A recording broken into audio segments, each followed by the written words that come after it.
Hey everyone, welcome back to Naruto Audio Fanfics 2.0, your ultimate destination for epic Naruto stories. I'm your friend, and today we're back with another brand new fanfic filled with action, mystery, powerful emotions, and unexpected twists. And today's story is, which is what if Naruto married Azula to unite two rival nations? Part 1, a story where destinies change, secrets are revealed, and Naruto's true power leaves everyone speechless. If you enjoy fanfics like this, don't forget to hit the like button, subscribe to the channel, and turn on notifications so you never miss another amazing story. Now sit back, relax, and get ready for an unforgettable journey. And now, let's start the fanfic. The sound of lightning thundered through the underground cavern of Old Boss Sing Se, drawing everyone's attention. It took only a few seconds for the occupants of the large cavern to realize what had happened. Princess Azula had struck Aang with lightning, while he entering the avatar state, causing Aang to cry out in pain along with the voices of all the previous avatars. Azula watched the scene with a feeling of triumph, as the avatars' pained cries rang out, like music to her ears. If what she had learned from Admiral Zhao's journals was true, then killing the avatar while he was in the avatar state would permanently end the cycle of rebirth. She could only imagine how much easier it would be to conquer the other nations when they learned that no avatar would be coming to save them, now, or ever. She watched on as she expected the avatar's tattoos and eyes to stop glowing and to seeing him fall to the ground, but this is not what happened. Aang was in terrible pain. So much pain that he wasn't capable of thinking rationally, for that matter, neither were the spirits of the previous avatars who were attached to his mind and body at the moment. The only two things that the incarnations of the avatar were aware of, were that they were in excruciating pain and that someone had tried to end the cycle of rebirth. Because they were unable to work with rational thought, they relied on instinct, and instinct told them to get away from the source of the pain, and punish the one who had caused it. Now it was a commonly known fact that the avatar could send his mind and spirit into the spirit realm to commune with the beings who lived there. It is less commonly known that in the avatar state the avatar could open a way into the spirit world and physically enter it, much like the more powerful spirits could physically enter the mortal world. This is what the combined minds of all the avatars, running on instinct as they were, decided to do. They were intent on either escaping to the spirit world and thereby escaping the pain, or throwing the one who caused the pain into the swirling mass of energy that made the portal, trapping them there as punishment. The second option seemed far more appealing than the first did. You would try to end the avatar cycle. You would throw away the world's chance at balance. For this you shall be locked in the spirit world forever. The voices of the avatars all but screamed at Azula. With that statement, the combined spirits of all the avatars used their remaining strength. The incarnations of the avatar sent a blast of air that carried Azula into the swirling portal, before giving up the last of their strength and falling to the ground. Aang woke up sometime later, vaguely aware that he was on Appa's back, flying through the sky. Aang, Katara's voice called out. He turned to see her holding him closely. I was so worried, she cried. We thought Azula had killed you. That's right. She tried to end the avatar cycle, he thought. But she won't be able to hurt anyone now. She's trapped in the spirit world.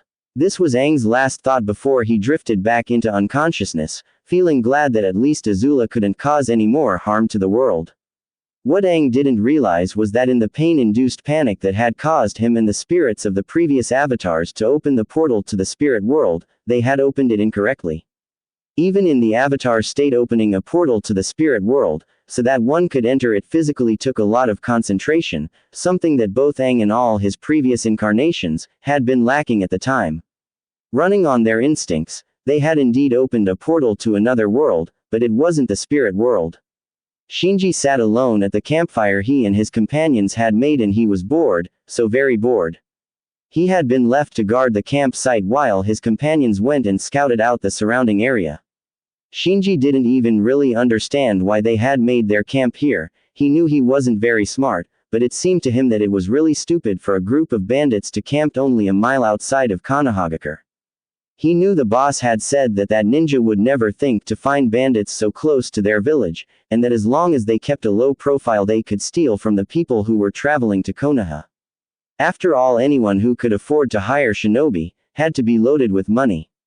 Shinji still hadn't been convinced, but when the boss said to do something, it was a good idea to do it. While Shinji was thinking on this, a swirling mass of blue energy appeared a little ways away from him, drawing his attention. Out of this mass of energy appeared a girl, dressed in an odd form of armor. She seemed young, maybe 13 to 15 years old. As a bandit, Shinji had learned how to spot telltale signs of someone that came from money. Expensive clothing, or armor, well-kept hair, clean faces or makeup. All these things marked people who had wealth, and this girl had all the signs. He smirked to himself, maybe camping so close Konoha was a good idea after all. He stood up, drew his sword and stared to walk towards the girl that had fallen on the ground. Azula discreetly opened her eyes. She had heard the Avatar's last statement. So she was trapped in the spirit world then. Looking around, but careful not move enough to alert anything in the area that she was awake, she took in her surroundings. She had read books on the spirit world, and all the descriptions of the place she had read, mentioned nothing like where she was. The spirit world she had read of, was covered in forested swamps, and surrounded by mist at all times. The area she was currently in was forested, but not with swamp trees but tall leafy trees, the like of which she had never seen before. The ground beneath her was not the kind that would be found in a swamp, but covered in soft green grass, nor was the area covered in mist, but instead was graced by clear air and blue skies. Was she not in the spirit world? Had she been sent someplace else? Or was this simply a part of the spirit world that had not been mentioned in the books and scrolls she had read? She would have to find an answer to these questions soon if she was to survive. It was then that she noticed the sound of footsteps coming towards her. She tensed her muscles, ready to jump up and defend herself or flee if necessary. If this was indeed the spirit world, she would have no access to her bending. If it wasn't the spirit world, she would have access, but she would still have to find out where she was. A sword came into her line of sight, pointed right at her. Holding the sword was a bald man with gruff appearance. He was wearing an odd-looking robe, not unlike those that commoners wore in the Fire Nation, but still distinctly different. She waited for the man to make the first move, but she prepared to knock the sword away and jump up at a moment's notice. "Hey there, little Haim-chan," the bald man spoke, smirking at Azula. "I don't know how you got here, but if you want to leave in one piece you'll do what I say. Now how about you hand over any valuables you got on you and we'll talk about how you're going to leave after that." When she heard the man's demand, Azula had to resist the urge to smirk. Spirits had no need of valuables or worldly objects, which meant she was almost certainly not in the spirit world but someplace else. The man had said, Haim-chan, before, a term Azula didn't recognize, but the other words were easy enough for her to understand. Now to see if her bending worked. Azula turned over and used her arms to push off the ground, spinning so that one of her legs kicked the sword out of the man's grip. As she landed, she was pleased to see that a stream of fire had indeed shot out from her foot. She had her bending. Now to find out where she was. Rushing the surprised man, she grabbed him and moving a leg behind one of his, threw him the ground. Summoning some of her blue flames into her right hand, she held it close to the man's face. "Now then, it's a good thing we apparently speak the same language because I have some questions, and you're going to answer them. If you don't answer, or I think you're lying, I'll burn you to ashes as slowly as I can." The man audibly gulped. "Look, I'll answer whatever you want, just please don't burn me." Azula smirked. She was happy that she'd found a coward. They were always so easy to get information out of. "Whether I burn you or not, all depends on whether you're truthful, and I'll know if you're lying." "Trust me," Azula said. "Now then, first question, where am I? Did that portal land me in the spirit world or someplace else?" "I don't know anything about spirit worlds or portals, lady, that's shinobi stuff. But I can tell you that you're in the Hai no Kuni, about a mile or so outside of Konohagakure," her frightened captive stammered out. Azula felt relief now that she was truly able to confirm that she wasn't in the spirit world. But these places he mentioned, Hai no Kuni, Konohagakure, these were places she had never heard of. But he had said something else that caught her attention. "Explain what you mean by shinobi stuff," she commanded. "Well, I don't know anything about spirits or their worlds, but that portal thing you came out of looked like ninjutsu, and the only people who can use ninjutsu are shinobi. Storing that information away for later, she continued her interrogation. Now then, let's move on to the other things I want to know. Azula spent the next hour and a half learning everything from the man. She learned that the village she was near, Konoha, was a village of shinobi. She also learned that she could hire shinobi for any number of jobs, including perhaps sending her home. She also came to learn that she was on a continent called the Elemental Nations, something she found rather ironic considering where she came from. She learned that she was in one of the 5 great nations. She had also learned that Hai no Kuni meant land of fire, another thing she found ironic. Now that she had learned all she could from the man, she figured that she could just kill him and be on her way. Hopefully his camp had a map, if not she would head to the ninja village he had mentioned was nearby. As she was about to put this plan into action, she felt someone put a metal blade to her throat. Cursing herself for allowing herself to be so distracted that someone had been able to sneak up on her. Now how about you let our friend her go, little girl, and maybe we'll let you live, said a voice in her ear. Shinji breathed a sigh of relief when the girl let him go. He was happy that his friends had come back to the campsite when they did, or he would be dead, he just knew it.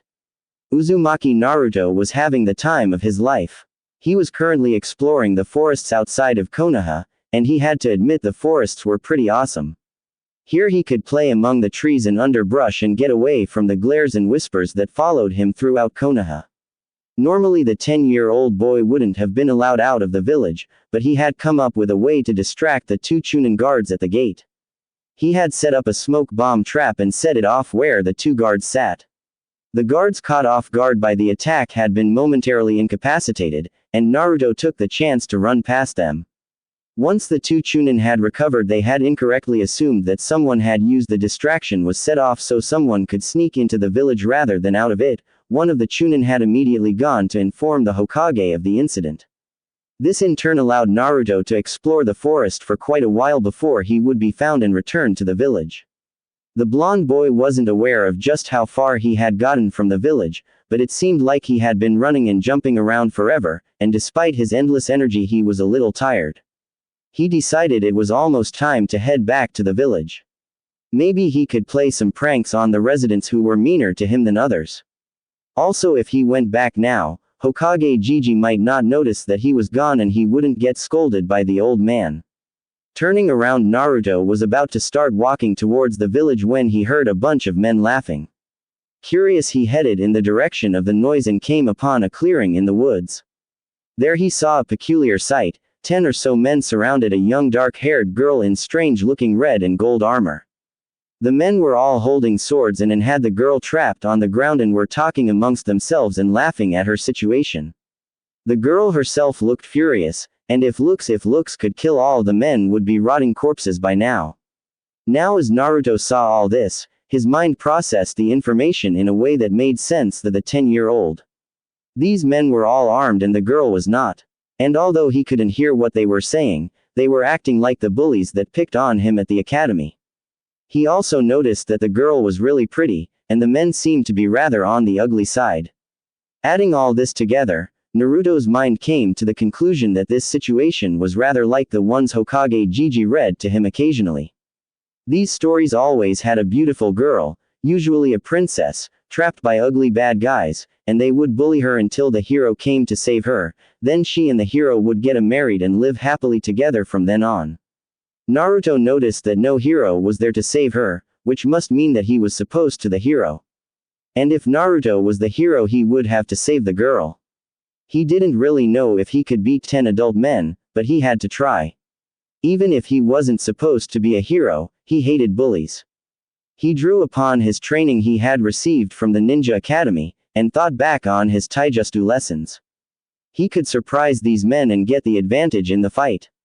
So taking a deep breath, he rushed into the clearing with a cry of, "I'll save you, princess." Azula was desperately trying to figure out a way to get out of the situation she was in. She was trapped on the ground by these men and unable to move, unless she wanted to be skewered by several swords. She didn't have the element of surprise like she did last time, which meant she couldn't easily get into a fighting position, and even if she could, she wouldn't be able to disarm all the men before they were able to attack her. She was forced to listen as they discussed among themselves what they should do with her.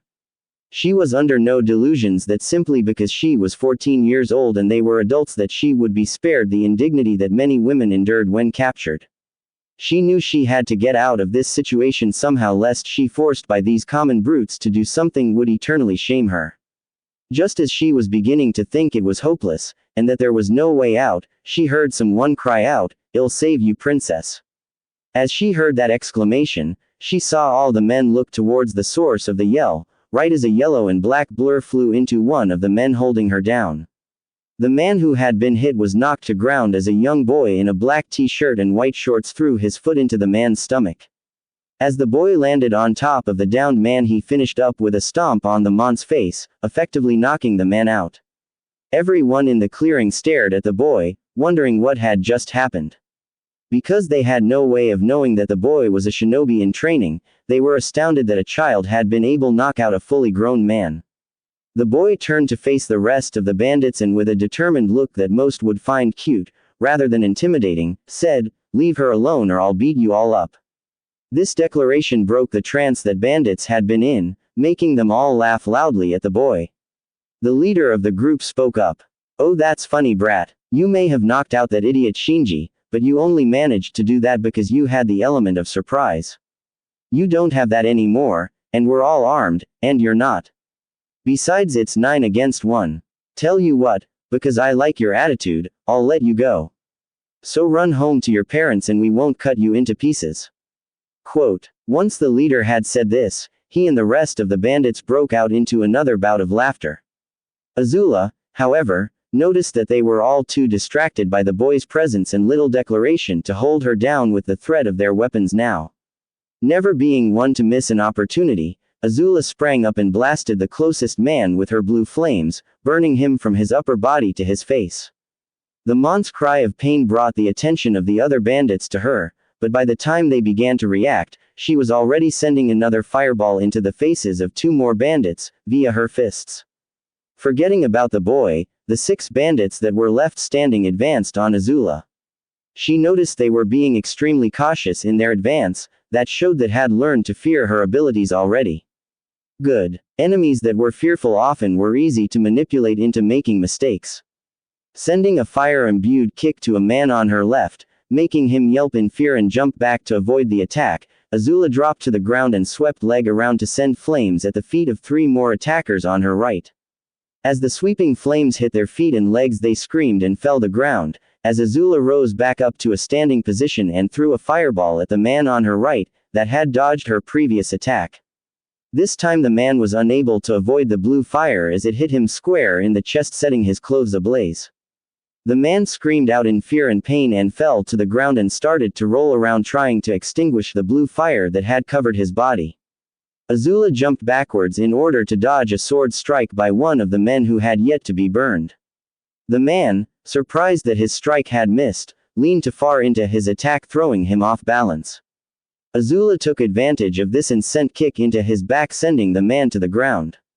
Turning to the men whose legs had been burned, she saw them struggling to get up. She sent another sweeping flame attack with foot at them, this time aimed at their faces. The attack hit the men, and killed them almost immediately. Azula looked back at the man she had sent to the ground with a kick, to see him also trying to get up. The bandit had enough time to look upwards right as Azula sent a ball of blue fire into his face, killing him as well. Turning to the last bandit, the leader, she idly wondered why he hadn't attacked her yet. She got her answer as she saw him trying to pry off the blonde child, who had apparently jumped onto the man's back. She watched halfway amused as the boy rained punches down on the man's face from behind. The bandit finally succeeded in dislodging the boy from this back and was about to slash the child with his sword, when a knife suddenly lodged itself in the back of his neck, killing him. As the bandit dropped to the ground, 4 figures appeared in the clearing. Each of them were wearing the same outfit, which consisted of gray armor, black pants and animal-themed masks.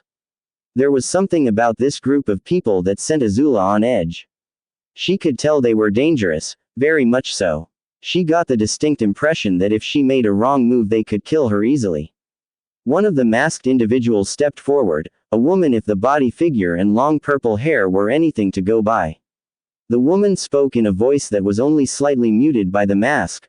By order of the Hokage, of Konohagakure, lay down any arms you have and surrender yourself to us. We will take you into custody and you will be questioned as to what happened here. Azula tensed, ready to flee or engage in another fight if necessary, when the child spoke up.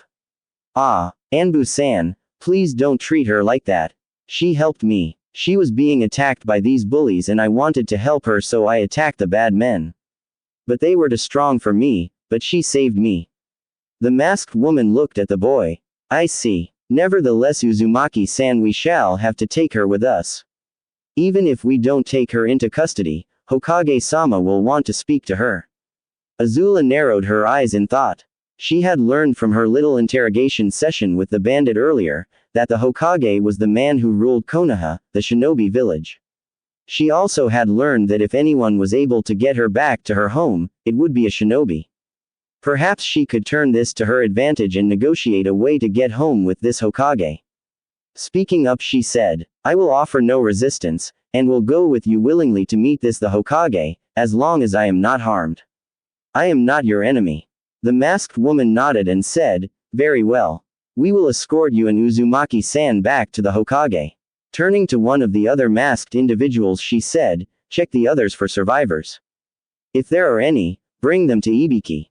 We need to know what they were doing so close to the village.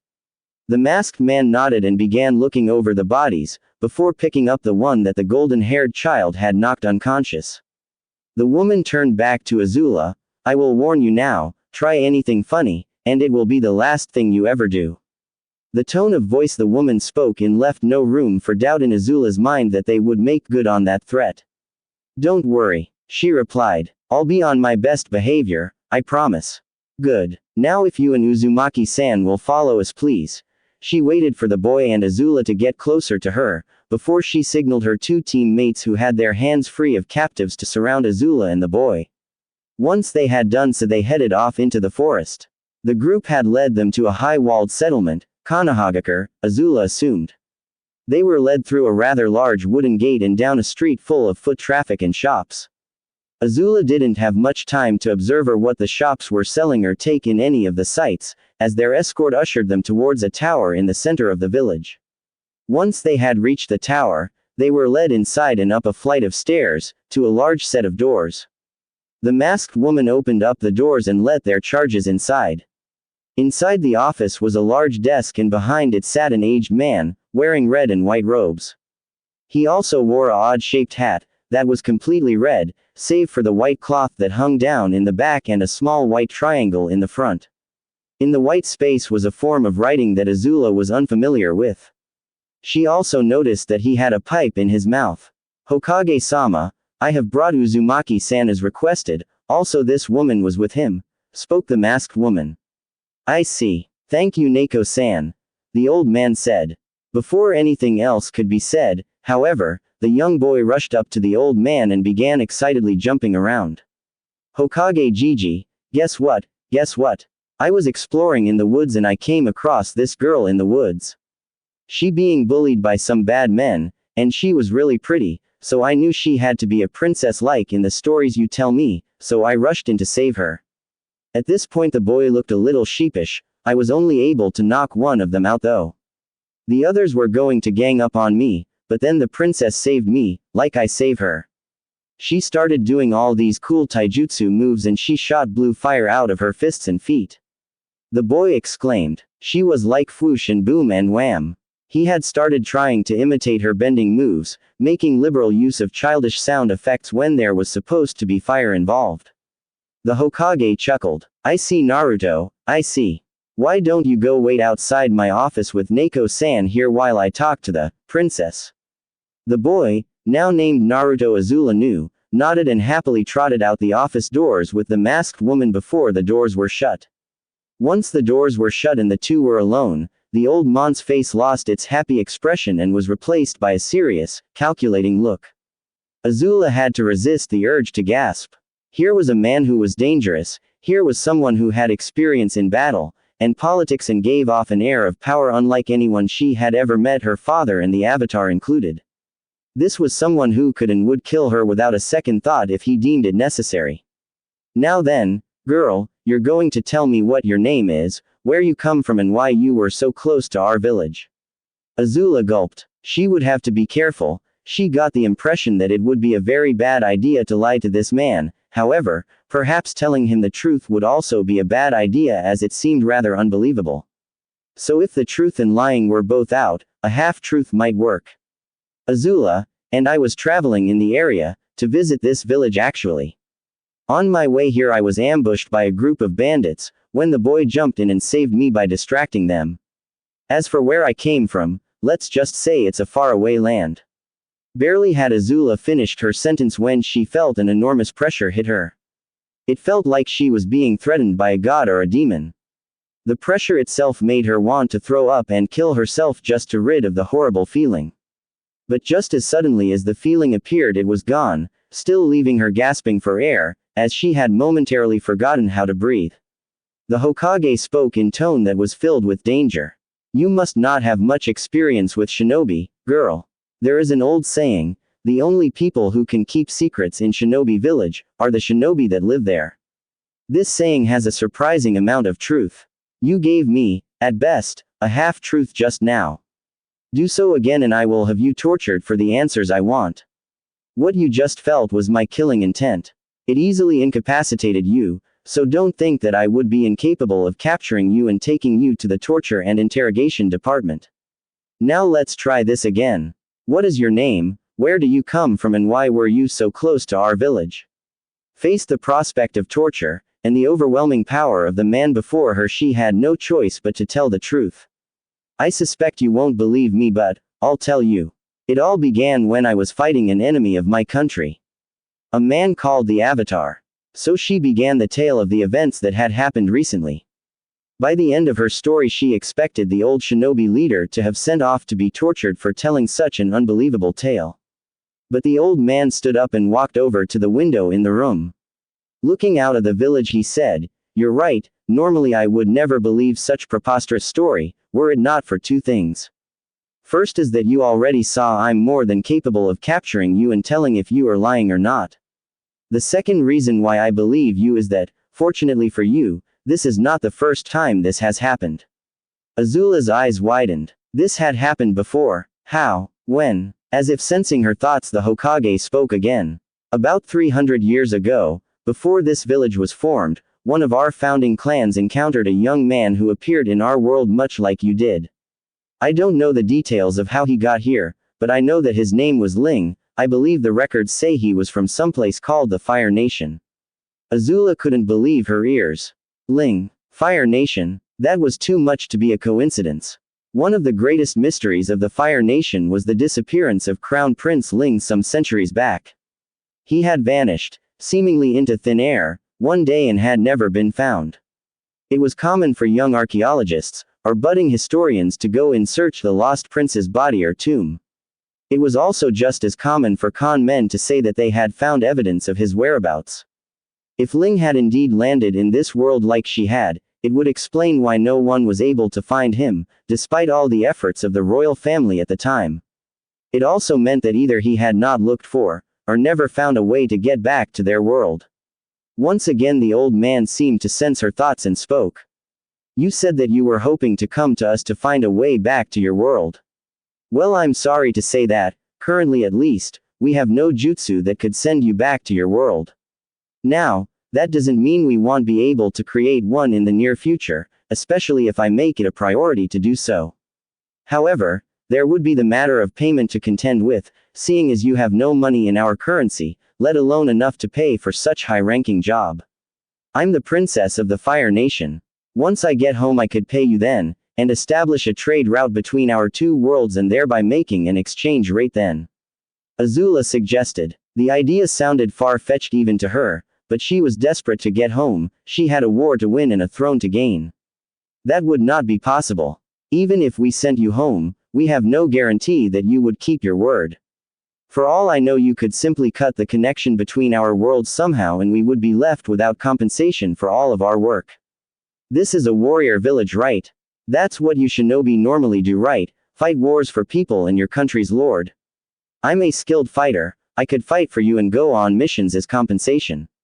She suggested. The Hokage inhaled from his pipe before blowing out a puff of smoke. That won't work either, I'm afraid. As a rule, we do not allow outside forces to fight for us as mercenaries, no matter the situation.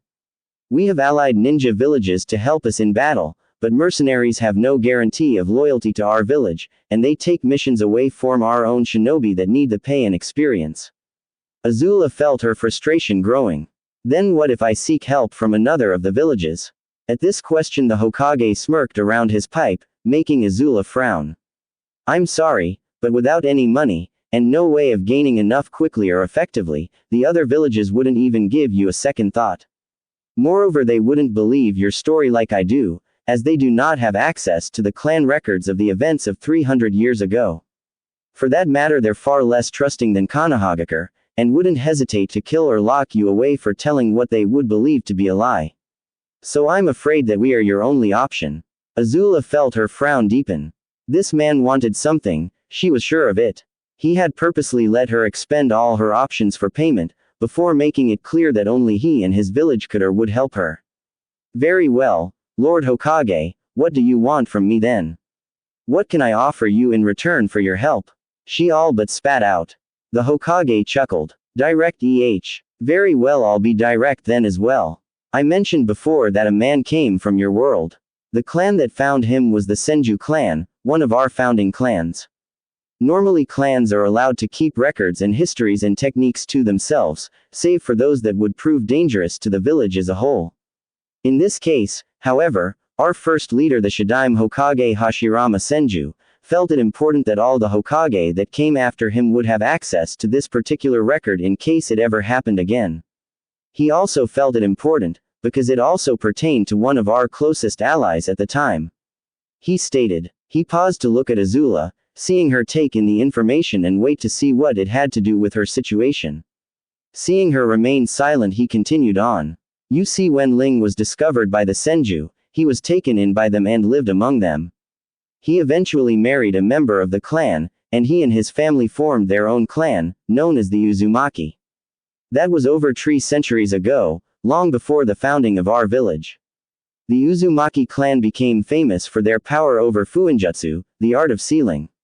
With it they could do anything, paralyze their enemies, set powerful and complicated traps, even able to seal away being of great and unimaginable power. However, this fame brought with it great fear. The enemies of the Uzumaki clan banded together and destroyed them several decades ago. Despite our alliance with the clan, our village was unable to do anything to help. We were able to protect the granddaughter of the clan head, who was living here in Konoha though. She died almost 11 years ago, after giving birth to a son. The boy you met earlier today. Azula's eyes narrowed. She could already see where this was going. Let me guess, she said. You want me to look after the boy? That is correct. You see, due to certain circumstances of his birth, he is often hated and mistreated by the people of this village, and even though he is an orphan, he had to removed from the orphanage and placed in his own apartment. Because the same circumstances, no one has been willing, or able to adopt him. I see. Azula replied. Since you want me to look after the boy, I feel I should know what these circumstances are then. It was only fair she felt that she know what she was getting into if she agreed to this deal. The Hokage's face took on a look of absolute severity and authority. Know this, girl, what I'm about to tell you is a secret of the highest order. If you speak of it to anyone who is younger than 20, or tell the boy, or tell anyone from outside the village this information, I will know. And I will have you imprisoned, and tortured to death over quite a long period of time. Do you understand? Azula nodded to show that she did. She didn't trust her voice as she was struck of the same fear that had gripped her earlier. Very well, said the Hokage. On the night he was born, a great demon, the Kyubi no Kitsune, or 9-tailed fox, attacked our village. The man who was my successor, the Yondaime Hokage, battled the beast but was unable to kill it. So instead he sealed it away within Naruto. His last wish was for the boy to be seen as a hero. However, the fear of the beast and the sorrow of the losses we suffered that night have led most of the population to see Naruto as a monster. So the vast majority of the population shun him, and often ignore his very existence. I have no doubt they would try to hurt him, had I not made the penalty for harming him, death. Make no mistake though, the boy is no demon, he is a human as you or I. He is not the first person to have a demon held in them, nor will he be the last. Azula was utterly stunned. This was quite a lot to take in. That hyperactive, foolish, and overly happy boy she had met in the woods held a demon inside of him. Had she been told this in any other situation, by anyone else other than this terrifying man, she would have laughed at such a ridiculous story. Still half in shock, she looked at the aged shinobi leader and asked him the first question she thought of. Can he use the demon's power? The Hokage considered his next words carefully. He may have access to the Kyuubi's power later on in life. Most Jinchuriki, like him, are used as super soldiers, army killers and the such. They are trained to use the power of the demons within themselves, to increase their strength, speed, and healing to godlike proportions. I do not plan to have Naruto trained to use his demon's power for some time though. I want him to have as normal a childhood as he can, or at least what's left of it, he said. I understand, Azula said, filing away the information for later. So if I agree to look after him and live with him, you will help me get home. If you agree, I will have my best fuinjutsu and ninjutsu masters search for a way to get you home. They won't be able to work on it at all times, but I will see to it that they do devote quite a bit of time to the task. Azula thought about it. She had no idea what this new world was like, other than what she had already seen. She did know, however, that she was woefully unequipped to survive in it at the moment. This deal was not what she had in mind for a type of payment, nor was it particularly appealing, but it was a way to get her home. It wasn't like she had many options at this point either. Very well, I accept. I will look after the boy for as long as I am here and your men look for a way to get me home. The Hokage smiled. Oh good. I was afraid you were going to refuse. I would have had you either killed, or a memory eraser seal placed on you had you refused. We can't have someone wander our world if they know our greatest secrets and hold no loyalty to us. This statement made Azula glad that she had indeed accepted, but it also made her rather angry. Now then, the Hokage said. I'll list you as a citizen of Konohagakure, under the name of Uzumaki Azula. I'll move you and Naruto into a larger house than the one he's currently living in. I will also see to it that all your living expenses are taken care of until he becomes a ninja or you are able to find a paying job.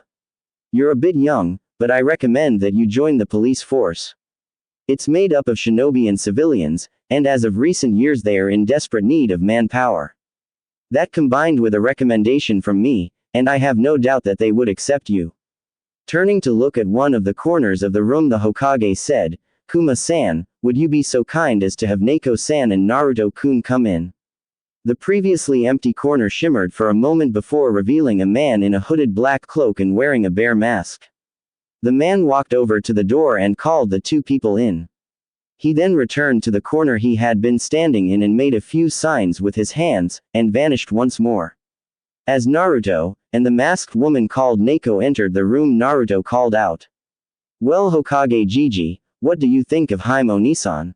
She's pretty cool, right? Azula raised an eyebrow. This was the second time someone had called her Hime.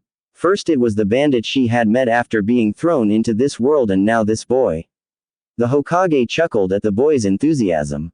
You're right, Naruto, she is quite the interesting person. You're also right to call her a princess. She is the daughter of a king from a distant land. The boy went wide-eyed. Really? I knew it. Someone as awesome and pretty as her had to be a princess. It's just like the stories you used to tell me. Azula smirked at the boy's praise.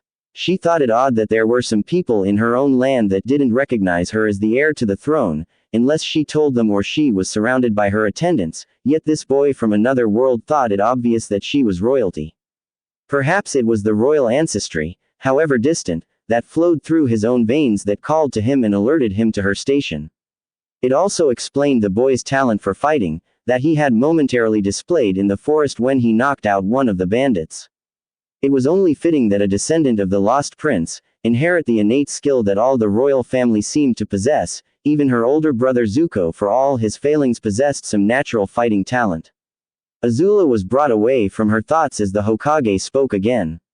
You're right, Naruto, but not only is she a princess, she is also a very distant cousin of yours. If it was possible, the boy's look of awe and wonderment only increased. You mean she is my family? Naruto all but shouted. That's right, Naruto. But she isn't closely related to you, but she does share a common ancestor with you. Now why don't you be polite and show her some manners and properly introduce yourself, the Hokage said. Naruto nodded eagerly before running up to Azula. He gave a small bow, before saying, my name is Naruto Uzumaki. It's very nice to meet you. Azula gave the Hokage a sideways glance, to see him nod at her. Turning her attention back to the golden blonde boy, she gave her own small bow. My name is Azula Uzumaki, she said, remembering the name that the Hokage had given her. It's very nice to meet you as well, Naruto. Naruto's smile widened when she said this. He was incredibly happy that not only had he saved a princess, but she was also his distant family. Now Naruto, I have one more surprise for you, said the Hokage, calling their attention back to him. I'm moving you into a larger apartment now, and young Azula is going to look after you, and live with you for the foreseeable future. Naruto's eyes widened once again, and he looked like he had just found paradise. No way, he exclaimed. This is going to awesome. I'm glad you think so, Naruto, the Hokage said. Looking towards Neko, he said, Neko, would you be so kind as lead young Naruto and Azula here back to his apartment, and help them pack his possessions? Afterward I would like you to take them to this address, he ordered, handing the masked woman a piece of paper with the proper address written on it. He also handed her a note. Give this note to the landlord, it explains all he needs to know about the situation and will let him know this is being done by my orders. Taking the pieces of paper, Neko nodded. Of course, Hokage-sama. Turning to Azula and Naruto, who was bouncing around Azula excitedly, she said, please follow me, Naruto-san, Uzumaki-sama. With that she walked out of the office with both Azula and Naruto in tow. As the Hokage watched them go, he wondered if he had made the right decision by telling Azula about Naruto's secret and making her agree to live with the boy. One thing was certain though, with a proud girl like Azula, and a hyperactive boy like Naruto living together, things in the village were going to get a bit more interesting. Azula looked at the building in front of her with disdain. She had been left outside the apartment building while Neko and Naruto had gone inside to get his things, leaving her with plenty of time to observe the apartment complex. This is where Naruto, her distant relative, had been living. The building wasn't run down, or poorly built. It appeared to be rather sturdy actually. How it was built or maintained was not what bothered her though. No, what bothered Azula about this building was that it was, in her opinion, unfit for nobility. It was painted with a dull brownish white. The only real color seemed to be the railings around the building, which a brownish red. On top of this, based on the spacing between the doors of the apartments, the rooms were quite small. This was unacceptable. No one who carried the royal bloodline of the Fire Nation within them should live in a place like this. Naruto may not resemble a member of the royal family at all, but the blood was in his veins. Azula found herself glad that the Anbu woman had led them here to gather Naruto's possessions and move to a more suitable dwelling, and not to move her into this building with him. While Azula was in no position to complain about her living conditions or spurn any offer of hospitality that was given to her by the leader of this village, she could safely say that had she been forced to live here, the apartments would have gone up in flames within a week. She could only assume that Naruto had endured living here, because he was either unable to live anywhere else or because he was simply ignorant of how someone with noble blood should live. It was more than likely a combination of the two. She would have to educate him on such matters at a later time. She was brought out of her line of thought as she noticed the blonde boy and the masked woman exiting the building. As they walked towards her, she noticed that they did not seem to be carrying any objects or possessions that the boy may have owned. Excuse me, Neko, but where are all of his belongings? I was under the impression that you led us here to get them. Azula asked. The Anbu held up a scroll and said, all of Naruto-san's belongings are sealed away in this scroll. Using fuinjutsu for jobs like this makes them easier and faster. When we reach your new residence I will unseal everything there. I see, was the only reply Azula gave. I will lead you back to the main street before taking you to your new apartment, so that you will be able to find your way to and from the central area of the village, said Neko walking past Azula.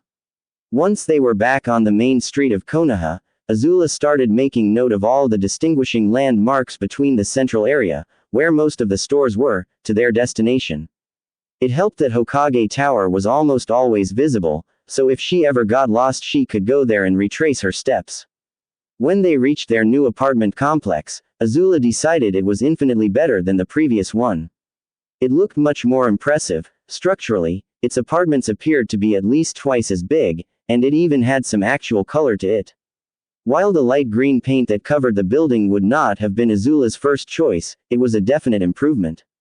This was still not a place she would picture herself or anyone of noble blood dwelling in by choice. It did give off at least some semblance of wealth and importance.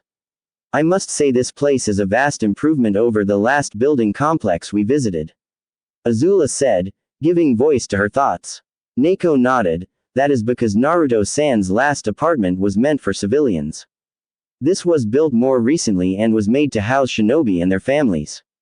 This statement seemed to excite Naruto, who had been abnormally quiet. Whoa, really? The thought of living in a place specifically designed for ninja was amazing in the mind of the 10-year-old boy. If he was lucky, maybe some of the shinobi could help him with his own training at the academy. Even if they didn't help him, living in a place like this encouraged him to train even harder. Yes, really Naruto-san, Neko said, breaking him from his thoughts. Turning to Azula, the masked woman handed her 2 sets of keys. Your apartment number is 210. I will talk to the landlord about the Hokage's orders and then meet you in the apartment to unseal Naruto-san's things. Naruto hearing this bounced with excitement. Come on, Azula-hime. Let's go see what it looks like. With that statement he ran towards the stairs to find their new living area. Again with the hime. Azula muttered to herself. What does that mean? Hearing her question Neko gave a small chuckle. It's an honorific, meaning princess. We use honorifics in most cases when we address people. You are a princess so it fits, but it could be used in other situations, involving a woman or girl of noble birth or wealth. Azula blinked. Interesting. I shall have to learn more about these honorifics. I suspect that learning what they mean and how to use them will make my life in this world much easier. Neko gave Azula a nod. That it will, but for now you best go catch up to Naruto-san before he gets himself into trouble. I suppose you're right. He seems quite excited to live here. Turning away from the purple-haired woman, Azula headed up the stairs and began looking for their apartment and the blonde boy who would no doubt be bouncing excitedly outside it. Azula did indeed find Naruto outside their apartment. He was not alone however. A man wearing a green vest over a blue suit and sporting a blue bandana over long white hair was standing in front of the boy. The man seemed to scolding or berating the boy when Azula walked up. At first Azula wondered if perhaps in his excitement the younger child had done something to anger the man. She quickly decided this was not the case, for once she got in earshot she heard part of the man's words to the blonde. Look, Naruto, I don't know why you're here and frankly I don't care. But don't lie to my face. I know full well that you live on the other side of town so you can't try to tell me this is your apartment. If you think this little game will get me to help you with your training you're wrong. It's bad enough I have to deal with you brats at the academy, but now you're going to bug me on my time off. But Mizuki-sensei, Naruto began, only to be cut off by the white-haired man. But nothing Naruto. If you keep this up I will have to punish you in class once the weekend is over. Everything that the man had said so far annoyed Azula. She got the feeling that she would not like this man at all. He seemed to have no trust in someone who was obviously his student, and what's more he seemed angry at the thought of giving his students extra training and help. That really rubbed her the wrong way. While Azula's father had always taught her that she was royalty and therefore above nearly everyone else, he had also taught her to respect her teachers. Likewise teachers were supposed to respect their students, especially those who showed interest in going the extra mile to learn from said teachers. This man's statement flew in the face of that respect. She could tell from the man's demeanor and posture that he was unaware of his surroundings, save for the boy he was yelling at. This likely meant that he was not nearly as skilled a warrior as the others she had met so far in this village. She also did not get the instinctual feeling of being on edge as when she had met the Hokage or Neko. Knowing this, she was sorely tempted to give the man a lesson in respect and manners, but she decided that getting into a fight with one of the village's shinobi would not win her any favors with the Hokage or its residents. She decided to take a more peaceful approach. You shouldn't judge him so quickly. He really is about to move into that apartment. I know for a fact that the Hokage has provided orders for him to do so, she said as she walked up to stand next to Naruto, stopping the man's rant. Naruto looked at Azula, obviously happy that she was there to back up his story and defend him. See Mizuki-sensei. It's just like I said, the boy stated, eager to prove that he wasn't lying. Instead of showing any signs of believing Naruto's story, however, Mizuki turned towards Azula with a sneer on his face. Oh, and I'm supposed to believe that you're privy to the Hokage's decisions? You're barely more than a child yourself. I don't even recognize you. Who are you anyway, little girl? Azula's eyes narrowed in anger. Little girl. Barely more than a child. This man knew nothing about her. He did not know her past or where she was from, yet he would judge her. She had commanded armies, she had gone behind enemy lines with only 2 others at her back. She had spilled blood on the fields of battle. She was royalty. This man dared to call her a child. Consequences be damned, she would put this man, this peasant, in his place. Who am I? She asked, repeating his question. She clenched her fists and caused blue flames to erupt around them. I am someone you should respect. I am someone you should fear. The words came out as little more than a loud whisper, but they had the intended effect. Her words, laced with menace as they were, and the blue flames engulfing her fists caused the man to take a step backward. Mizuki's fear was short-lived though. He quickly regained his composure and assumed a fighting stance. So you want to fight, little girl? I am a chunin, you know. I'm more than capable of beating down smart-mouthed little girls like you, he spat out. Azula smirked. She loved it when her opponents were so sure of their victory. It made the look of surprise on their faces so much more satisfying when she struck them down. She got into her own fighting stance, ready to attack the white-haired man. Before the fight could begin, however, Neko's voice rang out. I hope you two aren't causing trouble. I would hate to have to detain the both of you for the rest of the week. The thinly veiled threat was enough to make both opponents stand down. Azula sighed inwardly. She would have to wait until another time to teach this peasant manners. Turning to the Anbu, she said, of course not. It was simply a misunderstanding, I'm sure. This man seems to be under the impression that Naruto and I are out of place. We both informed him that we are moving into this apartment today, however, he seems to be of the belief that we are lying and are merely here to cause some sort of mischief. We both seem to have lost our tempers in our argument though.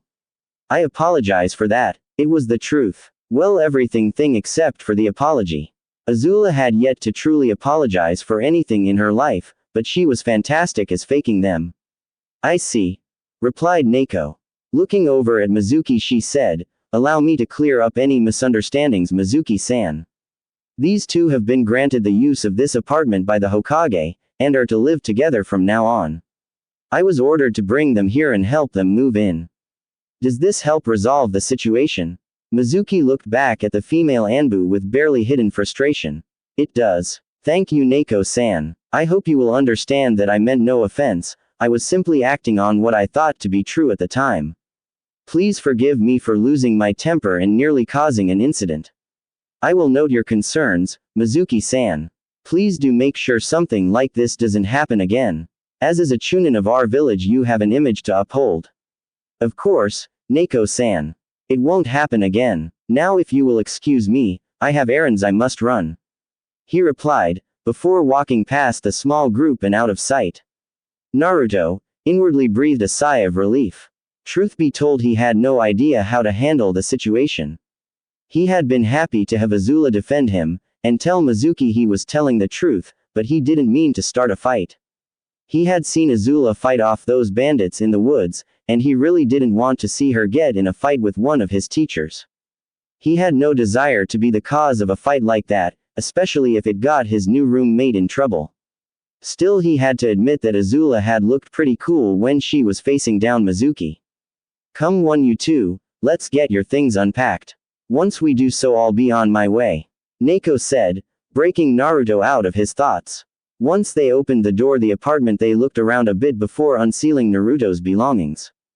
The apartment consisted of 2 bedrooms, 1 bathroom, a living area, and a kitchen that doubled as the dining area.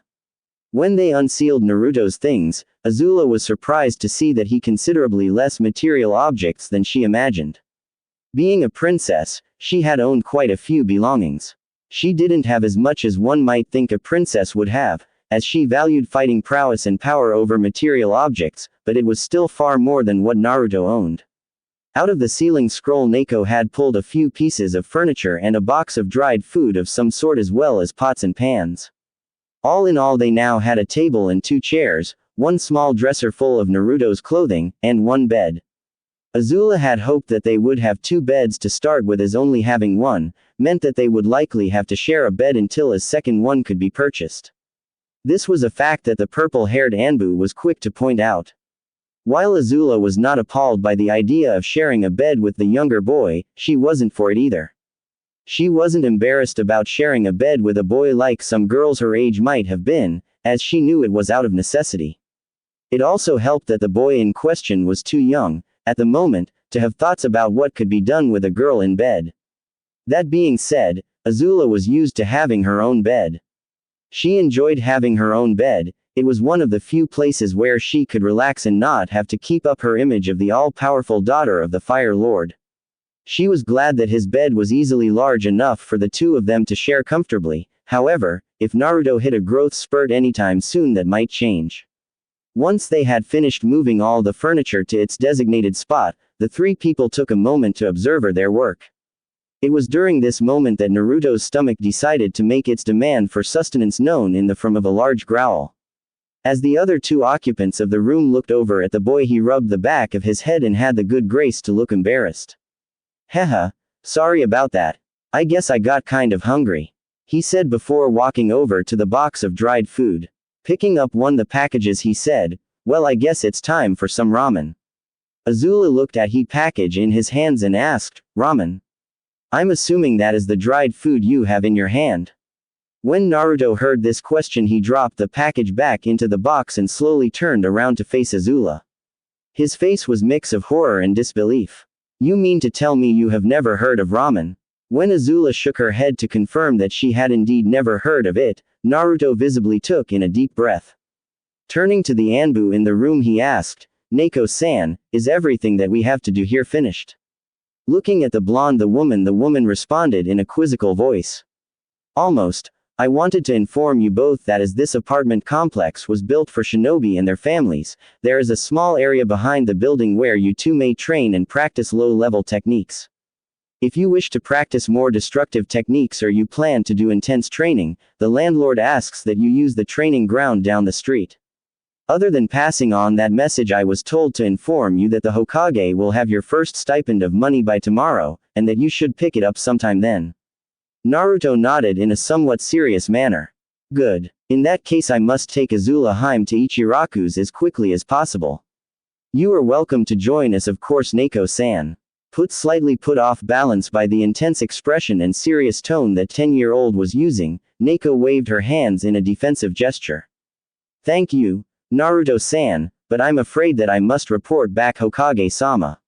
I see, the boy said, opening the door to the apartment allowing the Anbu to walk out, before exiting himself. Well, we will see you another time then. Azula, would you please follow me? Azula walked out the door, before Naruto shut and locked it. She was unsure of what was going on, or where this new attitude the boy was displaying had come from, but she was willing to go along with it for now. That being said, if he was wasting her time, she would punish him properly. Where are we going, if I may ask? Naruto gave her a look that said that he thought it should be obvious. It made Azula feel like she were the younger of the 2. She didn't like that one bit. We are going to Ichiraku's ramen stand, so that you can try ramen. Naruto said as if he were the wisest sage to grace the earth. Azula felt her anger grow. And why could I not simply have tried the ramen you had back at the apartment? She asked, her voice taking a dangerous tone. If Naruto noticed the danger he was in, he didn't show it. He simply continued walking towards his destination. Looking over at Azula he said, that was instant ramen. It's okay as far as taste goes, but it's a cheap knockoff of the real thing. If you're going to try ramen for the first time, I'm going to make sure you have actual quality ramen. Azula felt her anger grow a little more. She understood the need to have quality things in life. She was princess after all, but she was also tired and all but spent from her ordeals over the last few hours. She was hungry enough that she would eat anything edible regardless of quality. She also wanted to make prompt use of the bed back at the apartments. It was almost night anyway, they should be getting ready to rest, not going back into the village. Listen, boy, if this little excursion you're taking me on isn't well worth it, you will be punished properly. I can and will singe your pants off. Am I understood? Azula growled towards the younger boy. Naruto looked a little taken aback, but he also seemed to understand what she was feeling. He continued walking onward with her in tow before stopping at a small building. It looked like one of the restaurants one would find dotting the streets in the Fire Nation during festivals. We're here, Naruto said. This will be worth the trip, I promise, Azula Haim. As he said, he took a step into the small stand and sat down on a stool, before motioning Azula to do the same. Reluctantly she complied. A girl appeared from the back of the shop. There was nothing really noticeable about the girl. She was of average height and size, had brown hair and wore an apron over her clothing. Oh, Naruto-kun, good to see you, the girl exclaimed, before turning her attention to Azula. Who's this? A friend? Naruto grinned and laughed. Yep. This is Azula Haim. She's a princess from another land. She doesn't have anywhere to go though, so Hokage Gigi has her living with me. It turns out we're distant relatives too. Turning to Azula, Naruto said, Azula Haim, this is Ayame Ichiraku. She and her dad are some of the nicest people I know, and they without a doubt the best ramen chefs ever. Thanks, Naruto. That means a lot to us, said a voice from the back of the stand. An older-looking man walked out to reveal that he was the one who had spoken. He, like his daughter, was plain-looking and had no remarkable features other than this apron and short dark hair. Nodding in Azula's direction he said, It's nice to meet you, Azula-sama. Azula nodded back. It is nice to meet you as well. Naruto chose this point to speak up again. Azula Haim here has never had ramen, so I thought I'd bring her here to try the best ramen there is. Well then, said the man, let's get her some ramen. What kind would you like, Azula-sama? Azula had no idea what kinds they offered, and while she was able to speak the language of this world, she found that their writing was completely different from that of hers, so she could not read the menu. Not wanting to admit she couldn't read, she opted to go with a safer option. I'll have whatever Naruto orders, she said. I'll have a miso ramen, Tuki Gigi. Naruto stated happily. Alright, 2 miso ramen coming right up, the old man said as he headed to the back of the stand. Within minutes Azula and Naruto had 2 bowls in front of them. Naruto had immediately started digging into his bowl, whereas Azula was a bit more hesitant. She stared at the bowl of noodles like it was the greatest mystery she had encountered. It certainly smelled good, it even looked good. But it was nothing like the food the Fire Nation princess was used to. The food she had eaten in her home world were Fire Nation originals, which consisted mostly of spicy and flame-grilled foods. She had also had the pasty, mushy food that the soldiers were forced to eat sometimes. She'd only had that once, however. Picking up her chopsticks, she decided to brave the unknown and slowly drew the first mouthful to her. The 2 ramen chefs noticed Azula taking her first bite and watched intensely, wondering if she would like their food or not. They watched in fascination as a scene they had only witnessed once before unfolded right before their eyes. The moment the food touched Azula's tongue, a shiver ran through her whole body. Her eyes dilated, her breath hitched, and her mind went blank. This food, this ramen, it was amazing. She couldn't believe she was only just now tasting something so delicious. How could such a thing not exist in the Fire Nation? The taste, The texture, the seasoning were all perfect. She decided that when she returned home, she would offer these two chefs a place in the palace, so that they could teach others to make this wonder. This delicacy would be declared a food fit only for the royal family, she would make sure of it. She now had another thing to look forward to when she returned home. Azula's brain took 3 seconds to go through this thought process. Once those 3 seconds were finished, her body, which had gone stiff, unfroze. At that moment all of the manners that had been drilled into her as a child vanished, and she began devouring the ramen in front of her as if it were the only thing that mattered at all in the world.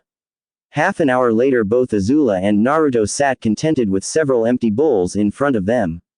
Naruto had eaten 7 bowls and Azula had consumed 4 bowls of ramen.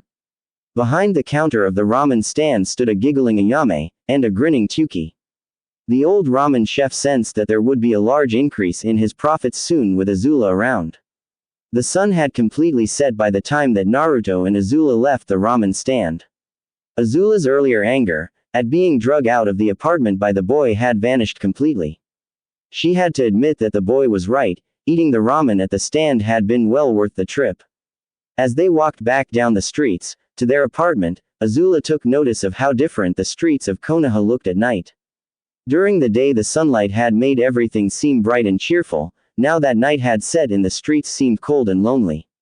The moon and starlight bathed the village in calm, but eerie, light. Their progress towards their destination was halted when 3 men came out of a building in front of them. Judging by the smell of alcohol on the men, and the fact that one was stumbling around led Azula to assume the building they had come from was a bar or a tavern.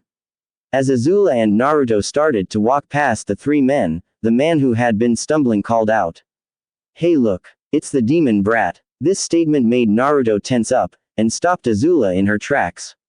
She wasn't sure if this would lead to an altercation or not, but she was ready to drop into a fire-bending stance if needed. The man's 2 companions were obviously not as inebriated as he was, seeing as they had the presence of mind to grab the man and try to calm him down. "Hey, you know that consequences for talking like that. You're close to breaking that law.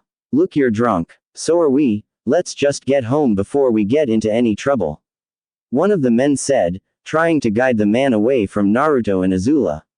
The man seemed reluctant to leave with his friends, but eventually relented and let them take him away. "Ah, fine. I'll leave the little brat alone. He's still a monster though." With that statement the 3 men walked off into the village. Azula was to see the men walk away. She found drunks distasteful in any situation.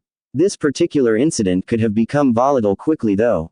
It was obvious that the men held hatred for Naruto, and although the Hokage had said the penalty for attacking him was death, she knew that the rationality of someone who was drunk was limited at best. It also would have been annoying to answer questions about why she had left 3 charred corpses in the middle of the street. The Hokage would likely not have found such a thing amusing. As she started to resume her walk to the apartment she noticed that Naruto was standing still. Stopping and looking back at him, she saw he was looking at the ground, a sad and confused expression on his face. "Are you alright?" Azula asked, knowing full well that he wasn't. "Why?" Naruto asked. "Why do they call me that? I've never done anything to them. Why do they say I'm a monster?" Azula recognized his facial expression, and his tone of voice. He was feeling the same way she had, when her mother had called her a monster. Sighing inwardly, Azula walked up to the boy and bent down to his level. In an act of compassion, that surprised Azula herself, she reached out and cupped his cheek. Making him look up at her, she looked him in the eyes before giving him the same explanation that she had given herself, years ago, when her mother called her a monster for the first time. "They treat you like that, they call you a monster, because they fear you. They see that you have power, hidden away inside you. They know that the power you have will outshine all of their own power. This makes them jealous and fearful. Their fear turns to hate, and makes them lash out at you. They will always fear you for your power, and as it grows so will their fear." "I see," the boy answered sadly. "So that means I'll never have any friends if I get stronger. Why should I be a ninja then? I don't want even more people to hate me." Azula smiled and put a hand on his shoulder. "Listen, Naruto, don't give up on being a shinobi or a warrior because of their fear. They will grow more fearful as your power grows, yes, but you will also find others who will respect and love you for that power. I know what the burden of power is like. My own mother thought I was a monster when I was your age. But I became determined to be even stronger. I found friends that liked me, and people that respected me. You can do the same. Know this, even if all the people in this world come to hate and fear you for that power, I will never do so. I will always respect you for it. This statement seemed to cheer the boy up. He looked at the older girl in front of him and gave her a smile. It wasn't like the smiles she had seen earlier, those were from excitement and energy. This was a smile of true happiness. Thanks, Azula. I promise that I won't ever fear you or hate you either. I promise I'll always be by your side, both because I will respect your power and because you're a really nice person. Naruto said this with a cheerful tone, but Azula could tell there was more behind it than just simple joy. His words carried a strange weight to them, the like of which she had never felt. She was unsure how to react to his words, so she just nodded and stood back up. The two managed to make it back to their apartment without encountering anyone else. When they got to their door, they noticed a small package waiting for them. Naruto picked up a note that was attached to the package and read it out loud for Azula's benefit. Apparently it had been left for them by Neko. The purple-haired Anbu had taken it upon herself to purchase a set pajamas, and several changes of clothes for Azula. The woman was not sure of Azula's exact size, but based on what she had observed, the clothes would work until more suitable ones could be found. Once Naruto and Azula were inside and had locked the door, they each went to their separate rooms to change. Azula came into Naruto's room, once she was done changing, seeing as they had to share a bed for now. She was wearing a set rather soft-looking blue pajama bottoms and a white t-shirt with two dragons on the front, one red and the other blue. Naruto himself was in blue shorts, a plain white t-shirt and a frog nightcap. As Azula looked at the Naruto sitting on the bed, she decided that as long as they had to share a bed, there needed to be some rules. Listen well, Naruto. We have to share this bed until we are able to purchase one for me, so here is how this going to work. This bed is big enough for both of us to sleep in comfortably, so you are going to stay on your side, and I will stay on mine. I don't want to wake up and find you rolled on top of me and started drooling on my face. Understand? The Fire Nation princess asked. Naruto recognized that should he break these rules, things might not go so well for him, so he quickly nodded his head to show that he did understand. The girl seemed satisfied by this. Good, she said as she crawled under the covers on her side of the bed. Naruto, feeling a little nervous with the situation, but still not wanting to be awkward or rude, looked over at the older girl and said, "Good night, Azula." Azula, caught off guard by the boy's words, hesitated before offering her reply. Good night, Naruto. As the two lay in the bed together, Azula felt her thoughts drift back to her words to boy when he had asked why he was called a monster. She was unsure of why she had decided to comfort the boy. She certainly wasn't in the habit of helping others. Still, something about the boy drew her to him, made her want to keep him from being sad. Maybe it was her own experiences when she was younger that made her want to help him, or perhaps it was a result of their shared ancestry. It was then that she remembered the promise that Naruto had made to her, after she had said that she would never fear him. It seemed like a childish promise, made at the spur of a moment, but his words occupied her mind until she finally drifted off to sleep. Azula was unaware of just how important the boy's words would be to her later in her life, or how much of an impact her words had on him. When the morning sunlight streamed through the bedroom window, it shone on the face of a very nervous and worried Naruto. He was in a position that he was completely unprepared to deal with. Azula had broken her own rules. During the course of the night, she had rolled over and wrapped her arms around Naruto's chest and her legs wrapped around one of his smaller legs. When he had awoken and noticed his position, he had immediately tried to squirm out of the princess's grasp, only to find this impossible. The more he tried to escape, the harder her arms squeezed him to her. He was getting really worried about what would happen when the girl awoke to find them in this position. She had obviously not wanted any contact with him in the night, although he wasn't sure why. Naruto was unaware of the fact that he was now one of two people to know Azula's most closely guarded secret, the other person being her older brother Zuko. Yes, despite all of her vicious fighting talent, her cold and calculating mind. Despite her aloof and often cruel personality, she was extremely clingy in her sleep.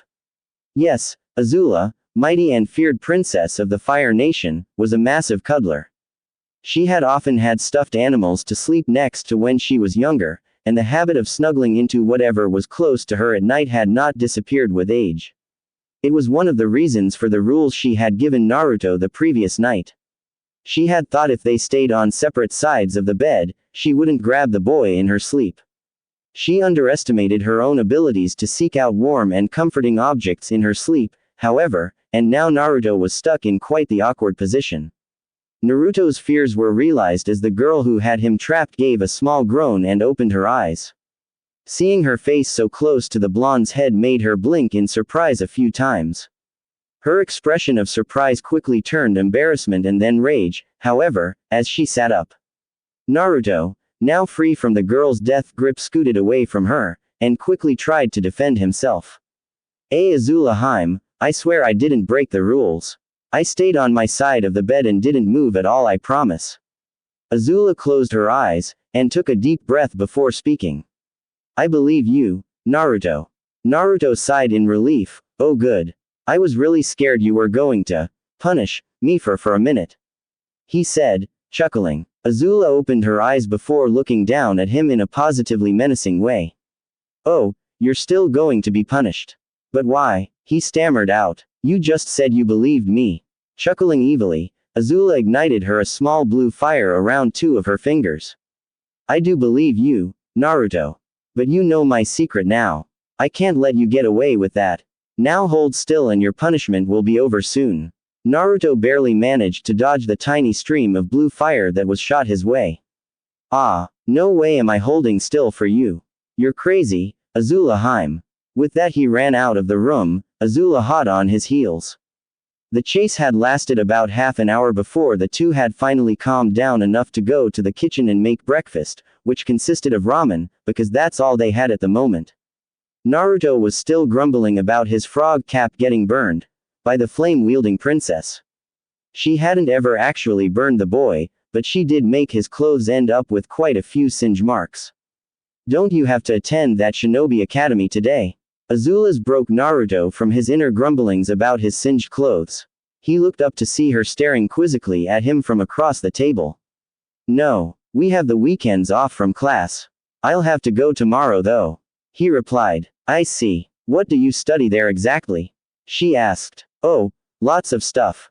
There's the boring stuff like history and math, but we train in lots of cool stuff too. We learn how to use kunai and other weapons, as well as ninjutsu, as well as taijutsu. Taijutsu. Azula was familiar with what ninjutsu was supposed to be, after her discussion with the Hokage the previous day, but she was unfamiliar with what taijutsu was. Oh, I guess you could call it hand-to-hand combat. It's like those cool fire moves you used against those bandits yesterday. Although my taijutsu is one of the worst in the class. I wish I could learn your fighting style, it was awesome. He said. Perhaps you can. Azula replied. It's a long shot, but all the members of the royal line have been able to use firebending. It's possible that as a descendant of the royal line you can use it as well. Azula stated. She had to resist the urge to laugh as she saw a look of pure glee that appeared on the blonde's face. Really? Alright, when can I start learning? He shouted enthusiastically. Azula smirked. Hold on, we have to see if you can firebend first. If so, I'll begin teaching you immediately. Now go get dressed and we can head to the training ground down the street. Naruto was running to his room to change into his day clothes, by the time the words, get dressed, left her mouth. Azula herself walked back to her own room to change. She decided to wear her firebender outfit, rather than put on the new clothes that Neko had gotten her. She didn't know how this training would go and she didn't want the clothes to get ruined if they were less durable. As she walked out of her room she noticed Naruto bouncing by the front door, eager to go. Walking past him and out the door, she headed to the nearby training ground. Naruto bounced beside her the whole way. The training ground turned out to be a small circular area of grass, rocks and a small pond. There were a few trees around it as well. While it wasn't what she used to training around, it would suit Azula's purposes for now. She walked up to one of the trees and plucked a leaf from it. Walking back to Naruto, she said, "What I'm about to show you is a lesson that beginner firebenders learn, in order to increase their control over the element, but it's also a safe way of testing whether you're capable of bending. I'm going to put a small ember into the center of the leaf, and then hand it to you. I want you to focus all you can on keeping the fire from spreading." Naruto looked at her curiously. "How do I do that?" "With your will. You must will the fire not to spread. If you are able to control it with your will, the fire will spread, but slowly. If you can't, it burn the leaf to ash almost immediately, and it will mean that you are unable to fire bend," Azula said. She noticed Naruto looked a little nervous. It was understandable. Many people were nervous when they tried to find out if they could bend. A few were lucky to discover it by accident when they were young, but most had to go through tests. Looking down at the blonde, she asked, "Are you ready?"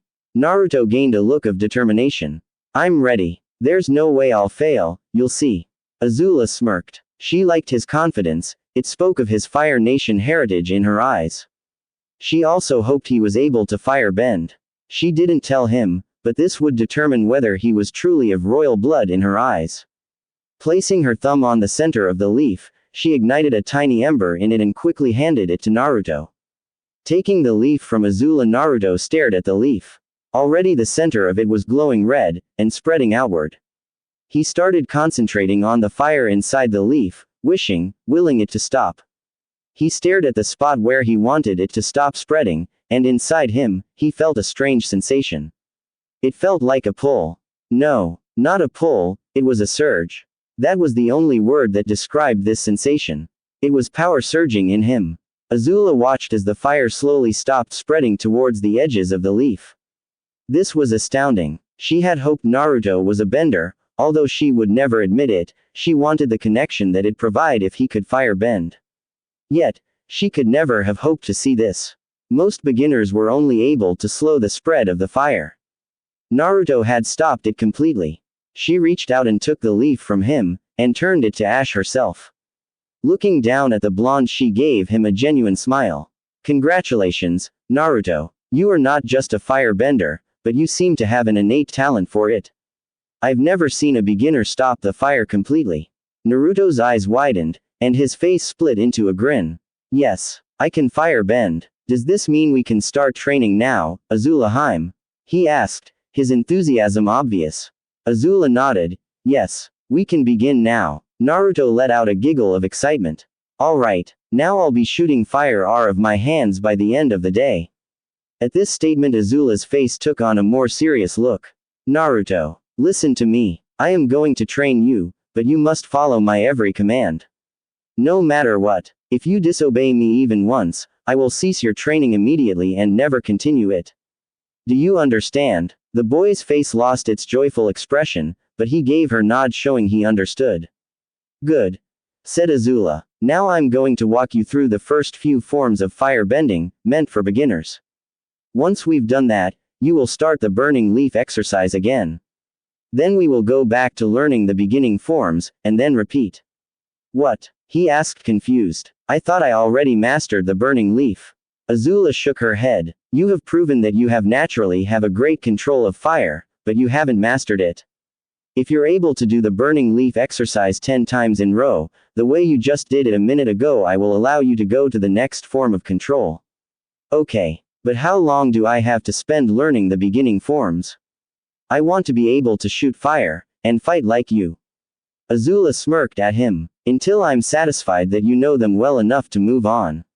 Now watch me, and repeat my actions and motions," she said, getting into a fire-bending stance. The two of them spent almost the entire morning, running through the exercises.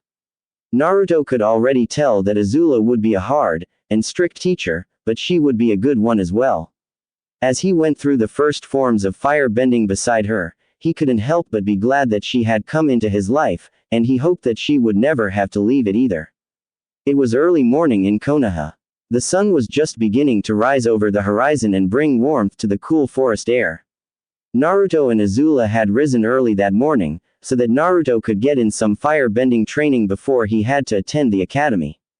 They had gone to the training ground near their apartment before the sun rose. Once there, Naruto had begun to go through firebending forms and Azula had sat down on a stump and pulled out a scroll, using fire summoned in one of her hands to give her enough light to read it. Azula looked up from reading the scroll, to look at Naruto. He was going through the second tier of firebending forms, having just finished learning the first tier of forms to Azula's satisfaction. Wrong, she called out, making him stop in the middle of performing a punch.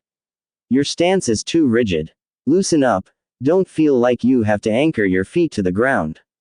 Firebending forms involve a lot of footwork. You have to be ready to dodge and move at a moment's notice. Think of yourself as a flame, constantly flickering and changing. Start the form over from the beginning, and remember to stay on your toes more. Right, Naruto called back to her. I'll get it right this time, Azula Haim.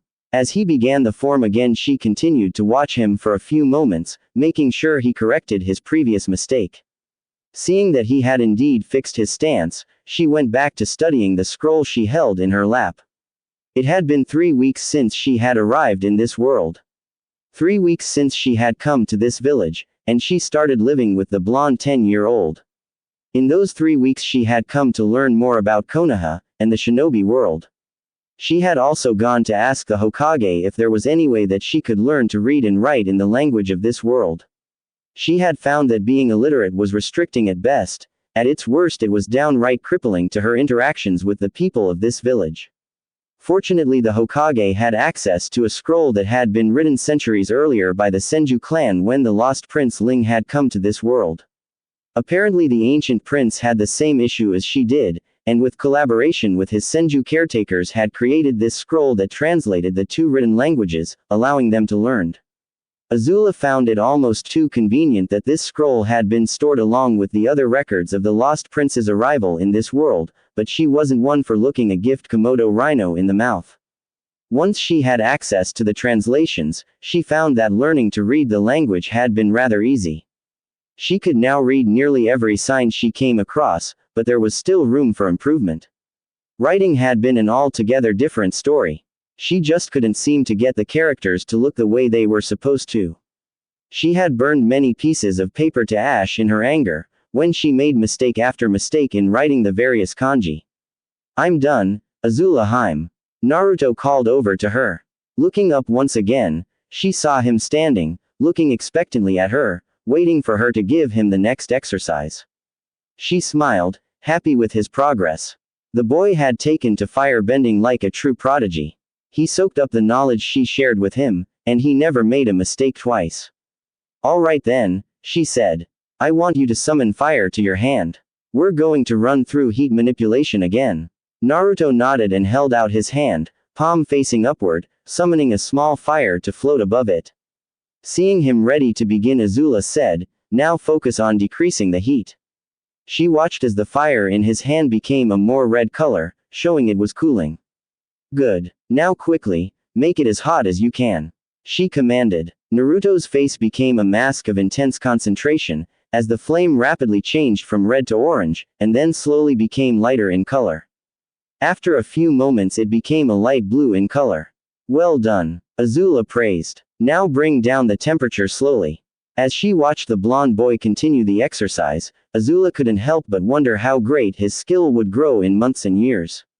He had shown that he could control fire to an extent she had never seen before except in masters like her father and uncle. He had the innate ability to shape fire and make it move to his will.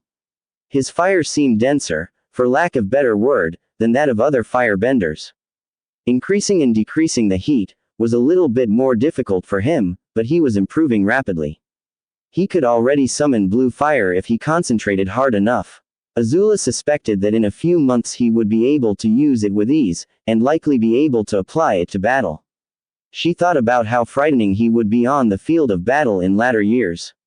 While she didn't know all of what his shinobi training involved, she did know it involved learning how to use and master several types of weapons, including throwing knives. That combined with his natural talent for firebending would make him fearsome indeed.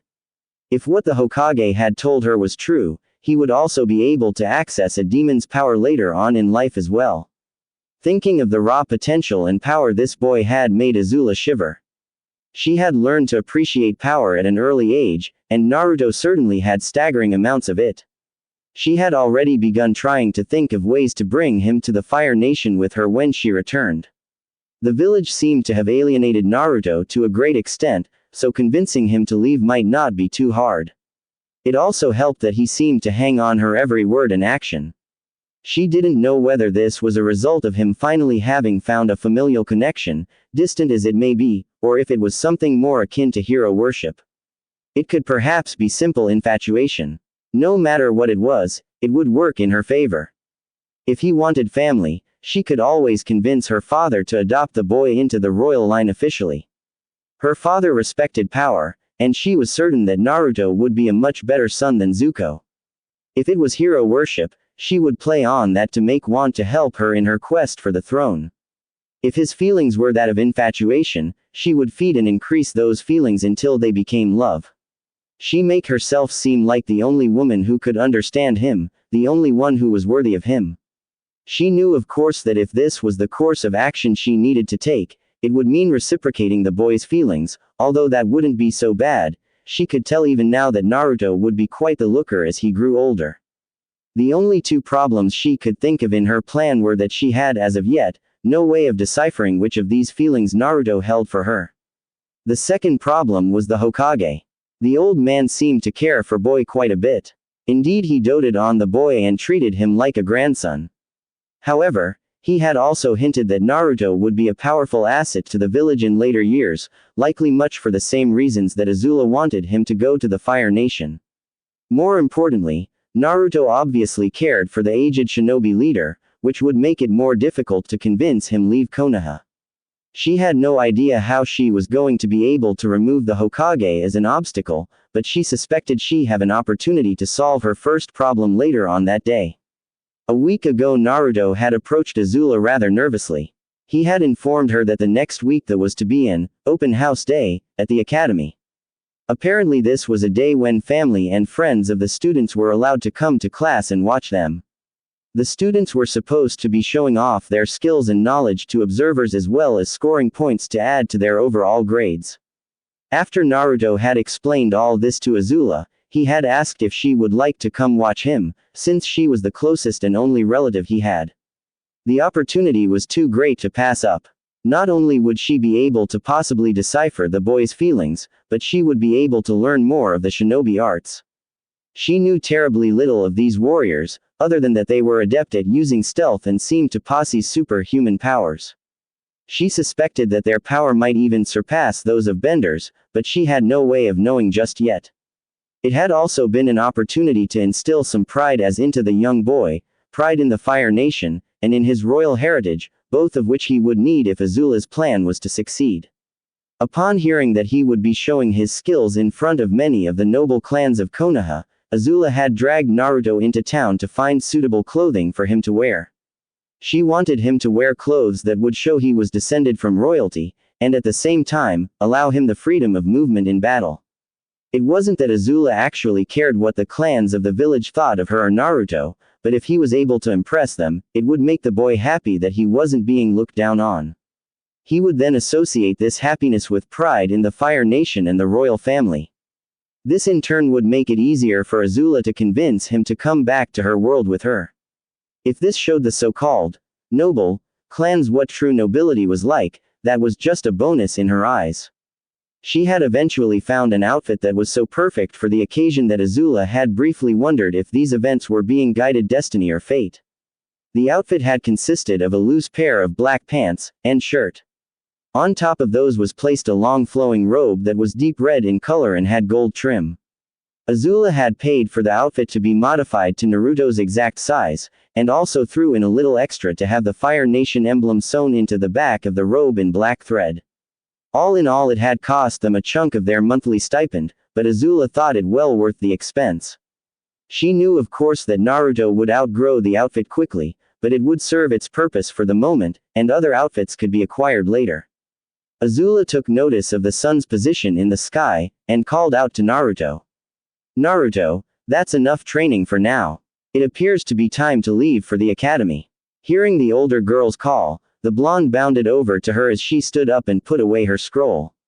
Heading out of the training ground, the pair made their way through the streets of Konoha.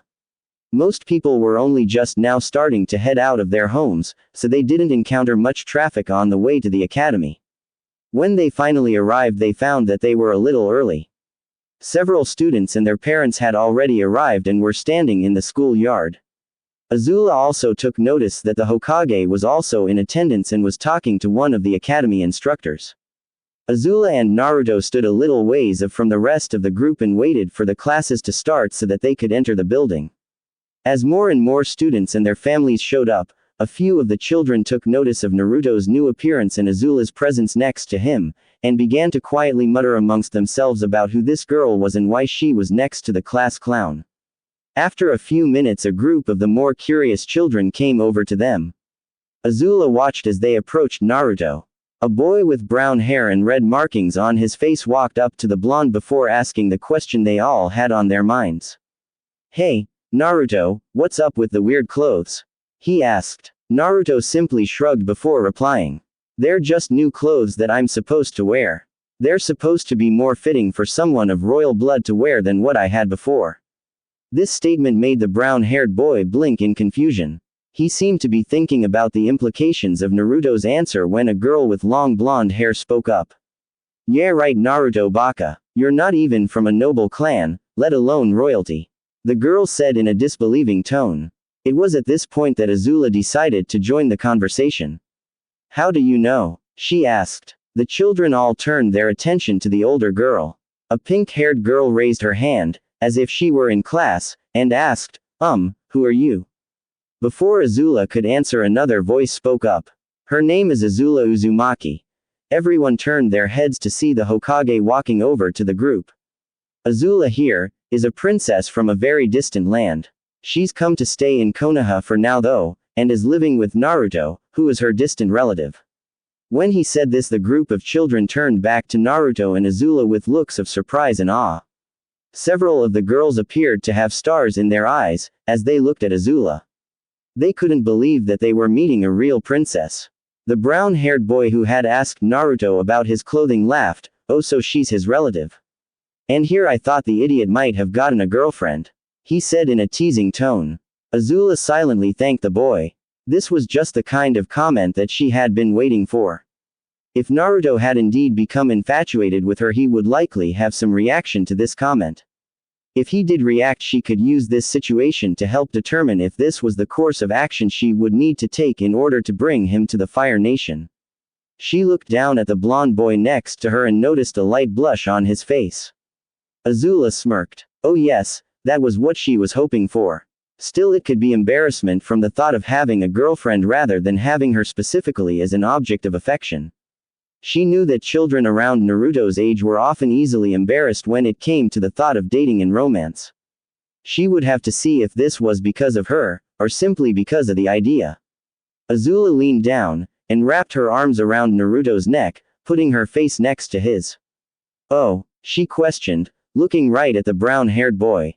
"Are you certain I'm not his girlfriend? You know, royalty often marry family to keep the line pure, and Naruto-kun here is my distant relative," she said, making use of the kun honorific she had learned in the past few weeks. She was pleased to see Naruto's face go bright red. She watched him open his mouth and try to form words, only for nothing to come out. That reaction told her all she needed to know. The blonde had developed a crush on her. With time she could, and would feed this affection in order to make him completely loyal to her.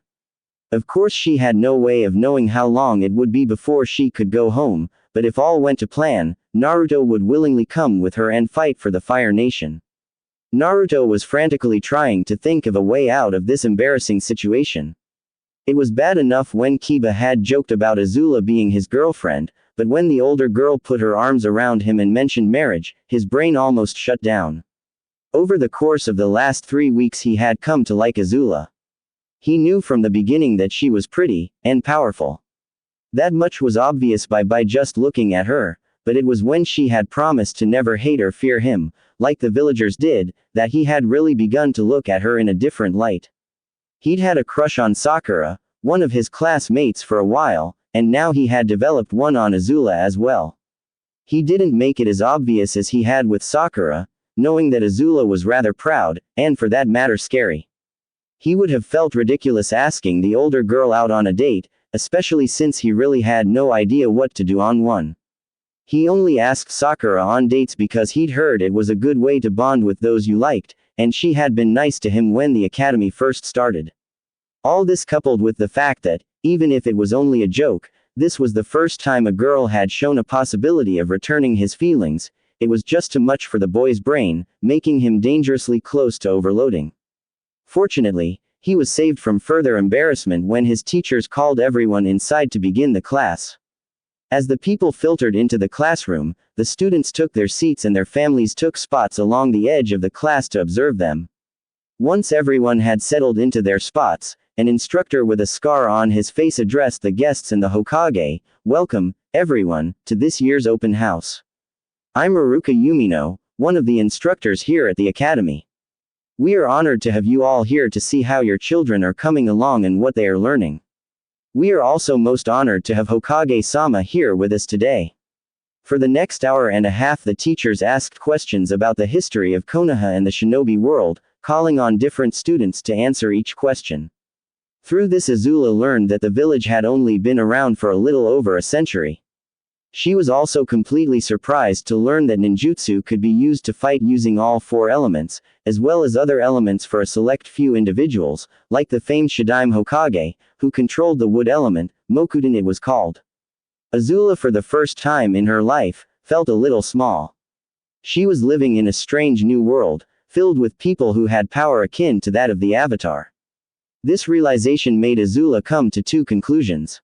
The first was that if there was ever any doubt about whether manipulating Naruto into coming to the Fire Nation was a good idea or not, it was now gone. She not only wanted him to come, she needed him to come with her. The power of a demon inside of him, plus the ability to fight with all the elements, and a natural skill in firebending, the boy would be the greatest warrior the Fire Nation had ever seen. He would be the sword that would deliver her the throne, and eventually the entire world. Oh yes, she would make sure Naruto came with her. No matter what. The second realization she came to, was that if she fought a higher level shinobi, she would be easily outclassed. She would have to find a way to either start learning the shinobi arts or find a way to counter them. If she was unable to do this, she had a feeling that she would very likely die before ever being able to get home to her own world. She understood now why she had felt such an instinctive fear of the Anbu and the Hokage now, to them killing her would be child's play. It was a terrifying thought, that the power that made the Avatar such a dangerous opponent was available to so many in this world.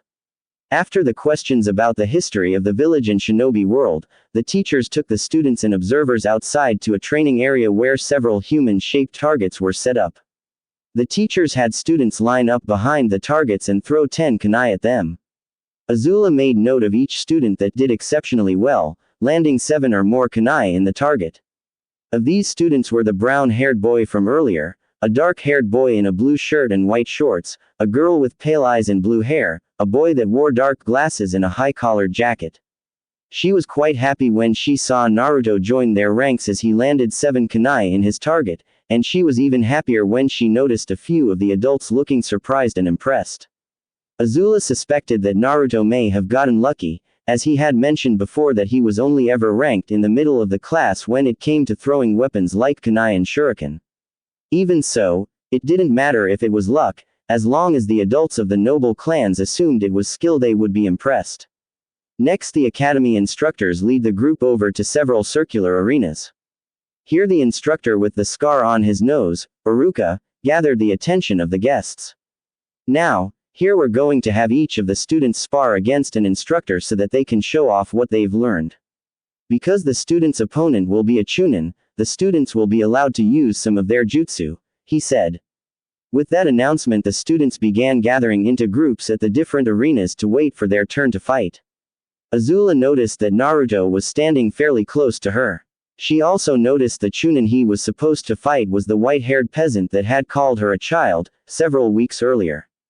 Smirking, she walked over to Naruto and grabbed his shoulder, making the boy look up at her.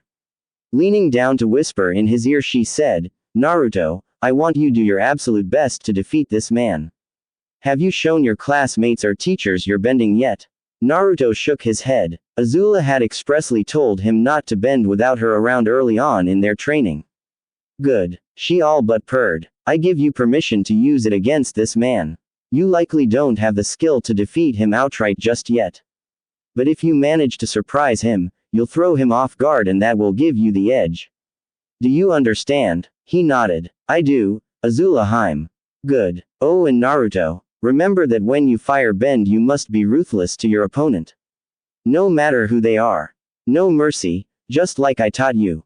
Don't disappoint me." With that said, she returned to spot among the observers, and waited for Naruto to face Mizuki.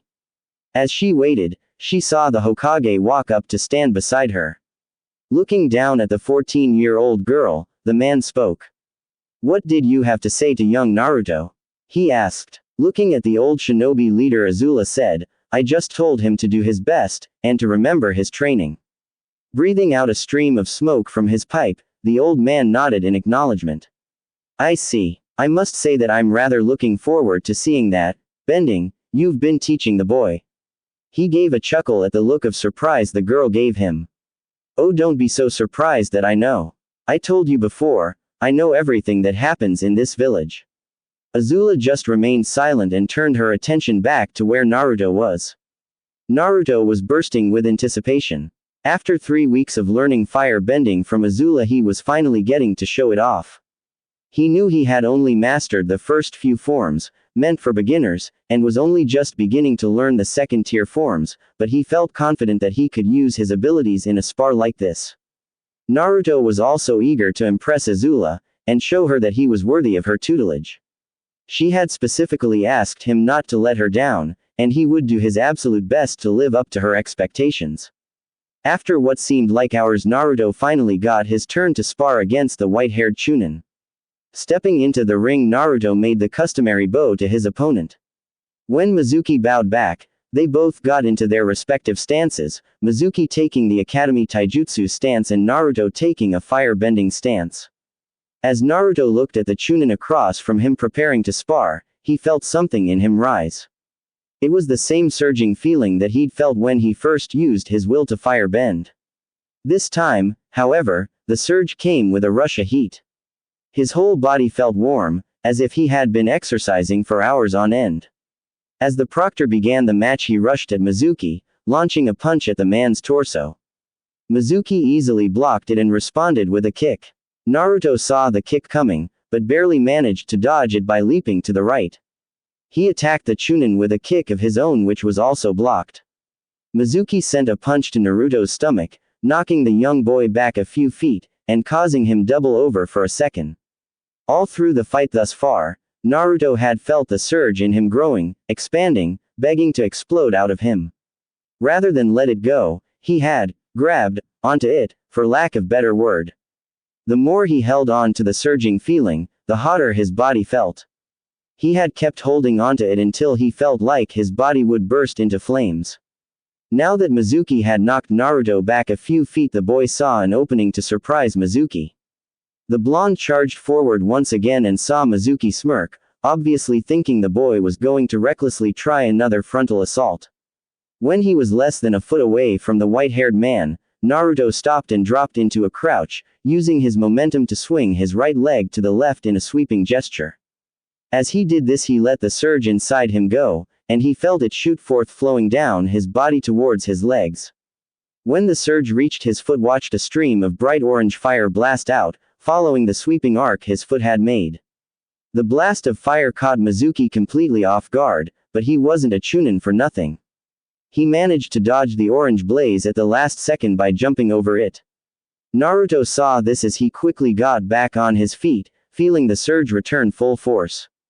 As Mizuki landed, Naruto kept up his assault, sending a punch that launched a blast of fire at the man's chest just as his feet hit the ground. Mizuki once again dodged the attack at the last moment, this time by putting all his weight on his left foot and spinning into his left. This left him off balance, however, a fact Naruto took note of. He kicked high in the air, launching a stream fire that caught Mizuki in the right shoulder. As the fire hit the Chunin, he gave a cry of pain and grabbed his shoulder with his left hand. A move that left him wide open. Naruto hesitated just for a moment, for one moment that seemed to drag on for an eternity. The blonde boy considered what he was about to do. He thought of the fact that this man was his teacher. He thought of the fact that he had probably scored enough points in the match to boost his grade in the class and impress the people watching. For one moment Naruto considered backing off and letting Mizuki recover. Then Azula's words rang through his mind. No mercy. Don't disappoint me. Remembering those words, spoken to him by the girl who had come into his life so recently and suddenly. The girl who had quickly come to mean so much to the boy, Naruto made a choice. At that moment Naruto made a decision that would lead him down a path he never knew existed. He steeled himself and sent a punch and a blast of orange fire forwards. The blaze hit the Chunin right on his lower face. The man screamed as hot orange fire covered the left side lower jaw, and as he screamed some of the fire poured into his mouth, burning it in his throat. As Mizuki screamed and fell down clutching his face, the proctor rushed to the fallen Chunin, and called over the medics, who'd been standing by near the arenas. The medics immediately began to apply medical ninjutsu to the fallen man's wounds. As more medics rushed over, Naruto could only stand in there in shock, not really believing what he just did. He was vaguely aware of one of the Chunin pulling him away from the arena, to get him out of the way of the medics. He felt a hand on his shoulder spin him around, and he came face to face with Azula, who kneeling in front of him. The dark-haired girl pulled him into a hug, allowing him to bury his face in the space between her neck and shoulder, as tears poured down his face. Azula stroked his golden hair and began whispering words of comfort in his ear, telling him he did what he was supposed to, and that it wasn't his fault, that he had done well. All the commotion had drawn everyone's attention to Mizuki, who was now being taken away on a stretcher. As parents pulled the faces of their children away from the scene or as some watched the morbid spectacle, only the Hokage noticed Azula comforting Naruto. Only the Hokage saw the smile on the girl's face. Azula stood in the Hokage's office. Shortly after Mizuki had been taken to the hospital and the families and students had been sent home, the Hokage had taken Naruto and Azula to the Hokage Tower. Naruto had been left outside the office with an Anbu, but Azula had been all but dragged through the doors. Needless to say, the Hiruzen Sarutobi was not happy. On the contrary, he was absolutely livid, and it showed. Give me one reason. He said, give me one good reason why I should not have you taken away and executed for what you've done, girl. It took every ounce of Azula's self-control to keep from breaking under the Mon's stare. She focused on breathing, happy that while the aged shinobi was angry, he wasn't releasing any of the killing intent that he had when they had first met. Steeling herself, Azula looked at the man, and finally spoke. I'm not sure, what you mean, Hokage-sama? I haven't done anything except train Naruto in firebending. Which, as you stated, you already knew about. That's not what I mean, and you know it. He growled at her. I saw your reaction to what happened. You were happy about it. You were happy he injured Mizuki like that. It was true. When Azula had told Naruto to use firebending in the fight, she had expected him to score a glancing blow at best. When she had seen him hit the white-haired man with his flames directly in the face, she had been ecstatic. It gave her an opportunity to further her bonds with the boy, and cement his loyalty to her. Of course she hadn't expected the Hokage to react like this, at least not so soon. Yet she was not completely unprepared. She had a plan, she had no idea if it would work, but it was still a plan. Of course I was happy, she stated. I watched my pupil surpass everyone's expectations of him, including my own. I watched him land a crippling, and winning, blow on an opponent who completely outclassed him in every way. If that is not reason to be proud and happy for him, I do not know what is. I can honestly say that I did not expect the outcome of his match, but I will not hide that I am pleased by it. I'm pleased that my student has come so far so fast, not because of what happened to the Chunin. Truthfully, it is the man's fault for underestimating Naruto. If he had not done so, he would likely be just fine. The Hokage growled. Azula was making a point, a good one. He knew there was more to it than she let on, but he wasn't sure what, and she hadn't lied to him at all. Looking her in the eye he said, Naruto could be mentally scarred from this. Azula stared right back. She had expected this issue to be brought up the moment Naruto had wounded Mizuki. She already had her counter-argument ready. If he has been emotionally hurt, then I will comfort him. Also, if he is planning to become a shinobi, he will have to commit acts like this and much worse, quite often, unless I've been misled as to the purpose of your occupation. I would think it would be better for him and others like him to learn this early on. I certainly did when my father had me study the arts of war. The Hokage grimaced. She had made another good point, one he wished weren't true, but unfortunately it was. Indeed, in the past many shinobi had learned the same lesson at early ages. Especially during the Great Shinobi Wars. Reaching up to pinch the bridge of his nose, he let out a sigh. You realize of course that while my law still stays in effect, it is likely that few of the more stupid individuals in the village may see this as reason to come after the boy's blood. He asked her. Then I will protect him. Azula replied. She saw the Hokage look back at her, somewhat disbelieving. Hokage-sama, whether you realize it or not, in the short time I've been here that boy, Naruto, has become more important to me than you can possibly imagine. She didn't tell him why he was important of course, but she wasn't lying. It was a half-truth, but not one nearly as obvious as the one she'd tried telling when she first arrived in the village. Staring the man right in the eyes, Azula continued. Believe me when I say that I will never willingly let harm come to that boy, nor will I ever intentionally make his life more difficult. I will protect him all I can. Furthermore, I know that right now I can give him the comfort he needs. Were you to execute me, or separate me from him, I suspect he would irreversibly damaged. Sarutobi was angry. He was angry at this girl for teaching Naruto techniques that had caused this incident, although he knew that many clan children had far more dangerous techniques in their arsenal. He was angry at her for making 3 well thought out and valid points. He was angry at her because, even though it wasn't truly her fault, Naruto had taken his first step into the shinobi world. A step he suspected the boy hadn't been ready to take. He was angry at her because she was right. He couldn't punish the girl because she had done nothing wrong, nor could he punish Naruto, for he had obviously not truly expected to be able to harm the Chunin instructor, and had learned a harsh lesson. He would have to speak to the boy at another time, and make it very, very clear that such attacks were never to be performed against a fellow Konoha shinobi or ally, and that if he did so again he would be severely punished. However, the best thing that could be done now was to try to help the cope with the situation. Take Naruto home, he said to Azula. Take him home, and let him rest and be there for him as much as you can. I will need to speak to him about this incident at some point, but for now let him rest. Azula smiled inwardly, knowing that her gamble had paid off, and he had won this particular battle. She bowed to Hokage and left the office. Once she exited, she took Naruto and exited the tower, heading to their apartment. Neither of them spoke on the way there. When they entered the apartment, she guided him to his room and sat down on the bed next to him. She cupped his chin and made him look at her. Naruto, she spoke. Know that what you did today was not your fault.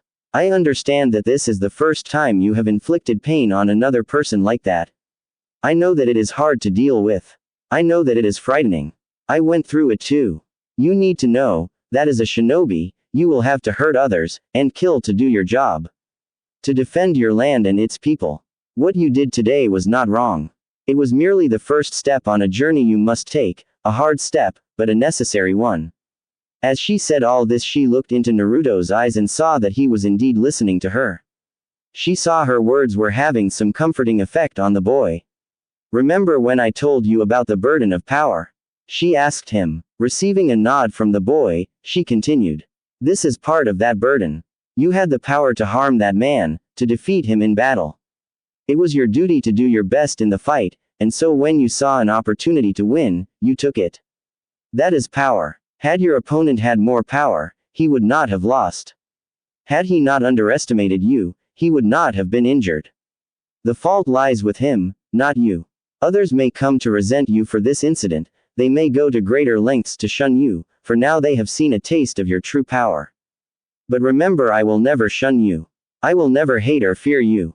There is one final thing I wish to tell you, Naruto. Today, your actions made me very proud. When Azula said those last words, Naruto's eyes widened. He felt a mix of emotions, happiness, guilt, sorrow, anger, and fear all bottled up into one great blob of indecipherable feeling.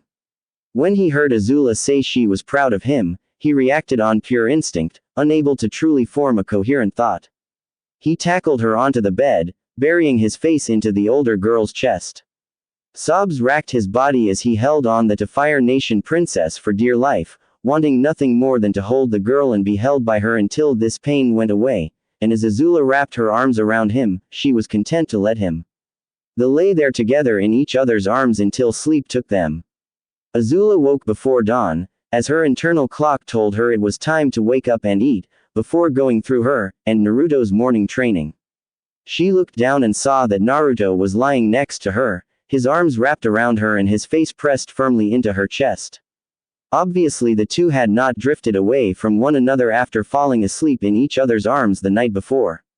Azula smiled a little bit, remembering the events of the previous day. It had been more successful than she could have ever hoped for. Not only had she been able to determine that Naruto had a crush on her, but she had also been able bond with the boy. By being there for him, and comforting him after the incident with Mizuki, she had gained more of his trust and affection. She felt Naruto tighten his grip on her in his sleep, making her smirk. It was amusing that they had stayed like this all night long. Not because they were cuddled together, but because it was Naruto who was doing the cuddling. Every night before it was Azula who had latched onto the boy in her sleep, just like the first night, and refused to release the boy until she woke up. She no longer chased him around with fire when she woke up either. She saw no point in repeatedly terrifying the young boy every time she used him as her own personal living stuffed animal. She had instead made him promise never to tell anyone about her cuddling habit, promising great pain if he broke that promise. Normally she would have woken Naruto so that they could eat and begin his training, but she felt that after his display yesterday that he had earned the right to sleep in, if only for today. Besides, she had to admit that the younger boy looked adorable right now, making even the Fire Nation princess get a warm fuzzy feeling deep within her. She would never tell that to anyone though. So for now she would let Naruto lay in her arms and sleep in. Besides, if her plans for the future worked out, she suspected she would have to get used to situations like this. Bright morning sunlight flooded through the window of Naruto's bedroom, shining directly on his face. He groaned, turned his face into his pillow to escape the glare and tried to drift off back to sleep. He was especially tired today and his pillow was extra comfy. He also noted that it was warm, very warm. He opened his eyes and blinked. He realized that his pillow was not a pillow at all, rather it was Azula's bust that his head now laid upon. He briefly wondered if the older girl had rolled over to him and grabbed him as she had done most nights, before he remembered that it was actually him who had snuggled into her the previous evening. He also remembered why he had been so eager to be held by the girl. All the pain and guilt of the incident with Mizuki came rushing back. With those feelings came something else as well, the memory of Azula's words to him before the two had fallen asleep. She had said that he had made her proud, and that he had done well, he had made her happy. That thought brought forth a feeling of joy and warmth to Naruto, warmth that served to fight off the guilt and sadness he had felt for hurting Mizuki. He took a deep breath, smiling to himself, and was tempted to drift back into sleep when he heard Azula speak. Naruto, how long do you intend on using Mai as a pillow? The girl's voice made him jerk backwards, separating himself from the princess. He looked at her, not really sure how she would react to the situation. Sure, she had been cuddling close to him at night for the past 2 weeks, but that was when she was the one initiating it, not him. He knew that the situation wasn't really all that different, despite that fact, but Naruto had learned from the girls in his class that logic didn't always apply in the minds of girls in these situations. It seemed his fears were unfounded, however, as he looked up and saw Azula looking right back at him, an amused smirk on her face. My, that was a fast reaction. She said, could it be that you're embarrassed about using me as a pillow, Naruto? You don't have to be too embarrassed, you know. We're going to be doing that far more often if we get married eventually. Azula, it's not nice to tease me like that. Naruto whined, blushing a rather impressive shade of red. If it was possible, Azula's smirk grew. Now Naruto, what makes you think I'm just teasing you? I wasn't lying when I told that boy yesterday that it's normal for relatives in the royal line to marry each other. When Naruto heard this, he blushed even more and started stammering, trying to form words. Eventually his mouth caught up with his brain and he managed to squeak out a sentence. You mean we're going to get married? The older girl laughed at his embarrassment and said, I don't think we're going to be married just yet, Naruto. You're far too young, and I don't feel the need to become a wife so soon in my life. But it is possible that we could marry eventually.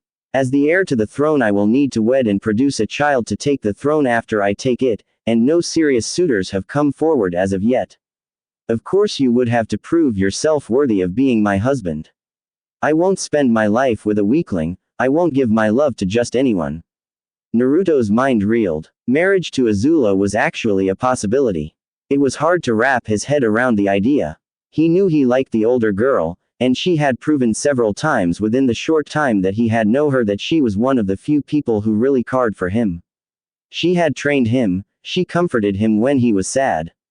She had helped him in so many ways. Her very presence had helped him, giving him a friend and someone to share his life with. Naruto loved having Azula in his life. She had been the best thing to happen to him since, well, ever. She had told him that she would have to leave for her home eventually, in the first week they had lived together, a fact that he dreaded. Azula had made his life so much better, he couldn't imagine what it would be like to watch her leave and never return. He had been hoping, and thinking of ways to make her stay, but he couldn't come up with anything. But now she had told him that the chance of marrying her was very real, and people who got married were always together no matter what. Well, that's what he heard in stories and from Gigi anyway. So it would make sense that if he could get Azula to marry him, she would stay in Konoha with him. With that thought, Naruto began to form a plan. Azula watched as her words sunk into the Naruto's mind, knowing that he was beginning to wonder at the possibilities of future marriage. While she didn't think that she would be able to convince him to leave his home with such a simple suggestion, she knew that it would sow the seeds for later. If she calculated correctly, it would also make him strive to become stronger and seek approval in her eyes, which would further strengthen his bond and devotion to her.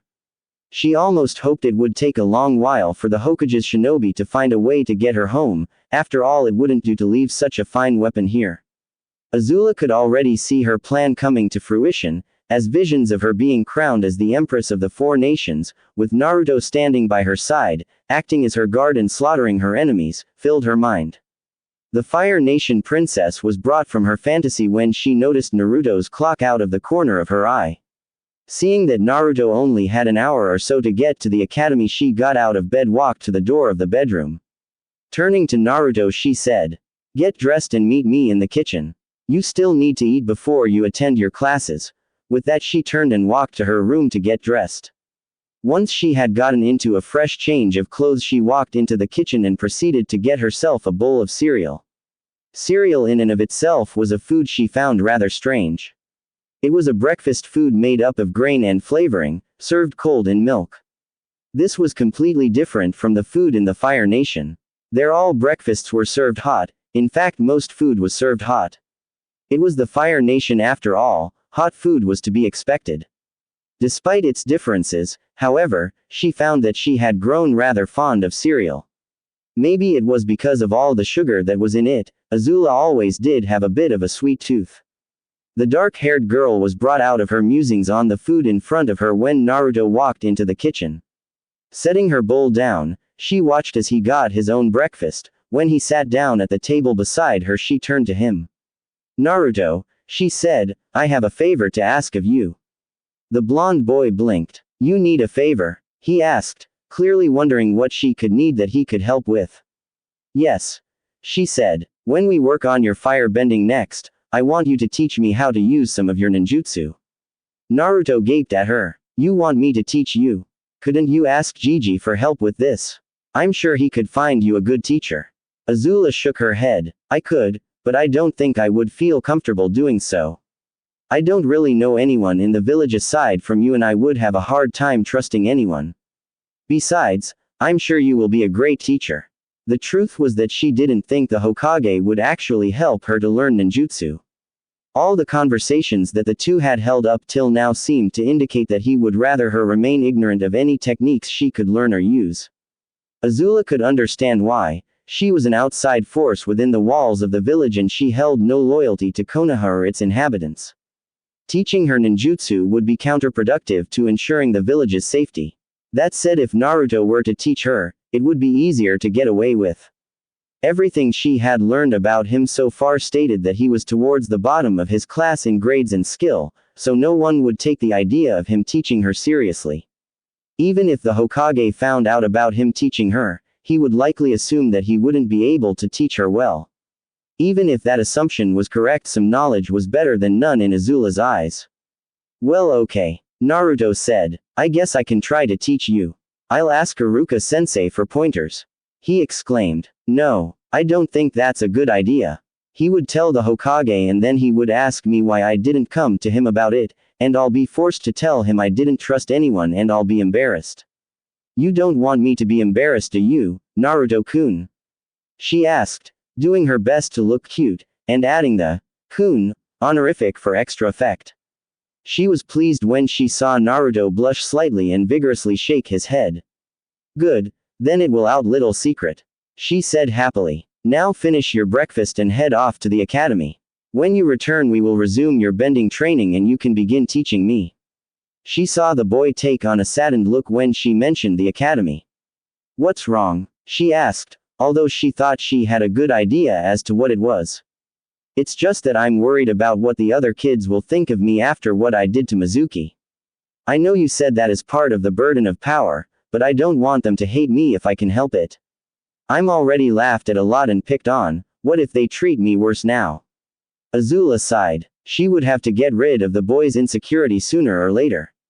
It wouldn't do to have a powerful man fighting for her and protecting her, if he was worried about the feelings of those around him. For now though, it presented yet another opportunity to get closer to him. You just said that they laughed at you and picked on you. Does it really matter whether they fear you? I can tell you right now, Naruto, that many if not all of your classmates will have some form of fear of you now. In my experience this is actually a good thing.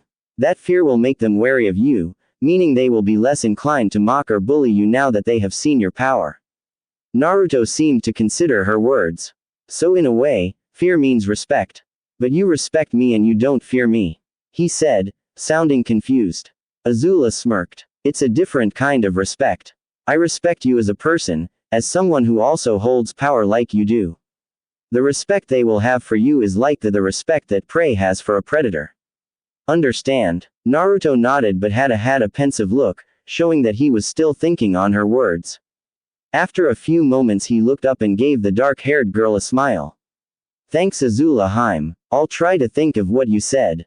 I'm not really sure that I understand all of it just yet, but it does help a bit. Anyway, I'm off to the academy. With that the boy turned and walked out the apartment door. Azula smiled to herself, thinking about how the boy ate up every word she said. Barring any major changes in the way the boy's life was going and how those around him treated him, she could see no reason why her plan would fail. Well, there was the Hokage to consider. The old man was still a potential problem, and after yesterday's display he would watch her closely. She knew she would have to find some way to throw off his suspicions, but she had no way of doing so at the moment, so she would have to keep an eye out for an opportunity to do so. For now though, she had a less pressing but more immediate problem to deal with. The same problem that had plagued her since the Hokage had given her the translation scroll, writing this world's language. Grabbing a brush, some ink, and several pieces of paper, Azula sat down at the table and began trying to copy the characters in the scroll to paper. Sasuke Uchiha sat in a desk by the window of the classroom, with his hands folded together in front of his face. He had arrived earlier than any of the other students, in an effort to avoid the more enthusiastic members of his so-called fan club. He was in deep thought, brooding one might say, something he did rather often. This time, however, his mind was occupied by something other than his thoughts of vengeance on his brother. This time his mind was dwelling on Naruto Uzumaki. When Sasuke had first met the boy, he had thought he was loud, brash, and talentless. That had changed when his clan had been wiped out. Naruto had been one of the very few people who didn't come to him with empty sympathy. Naruto treated him as a rival, as a goal to overcome, and yet he knew that the blonde understood his pain more than other person in their age group. At first Sasuke wondered if Naruto could be a friend, an ally, someone to rely on. Those thoughts were quickly dashed though as he realized that Naruto was still incredibly weak. He couldn't afford to have weak friends or allies when if he was going to kill Itachi. He had placed Naruto in the category of interesting, but not really worth noticing, after that. Then yesterday had happened, and all of Sasuke's previous judgments of the boy came into question. Naruto had done decently well on his weapons test, and had been fairly competent at answering questions in class.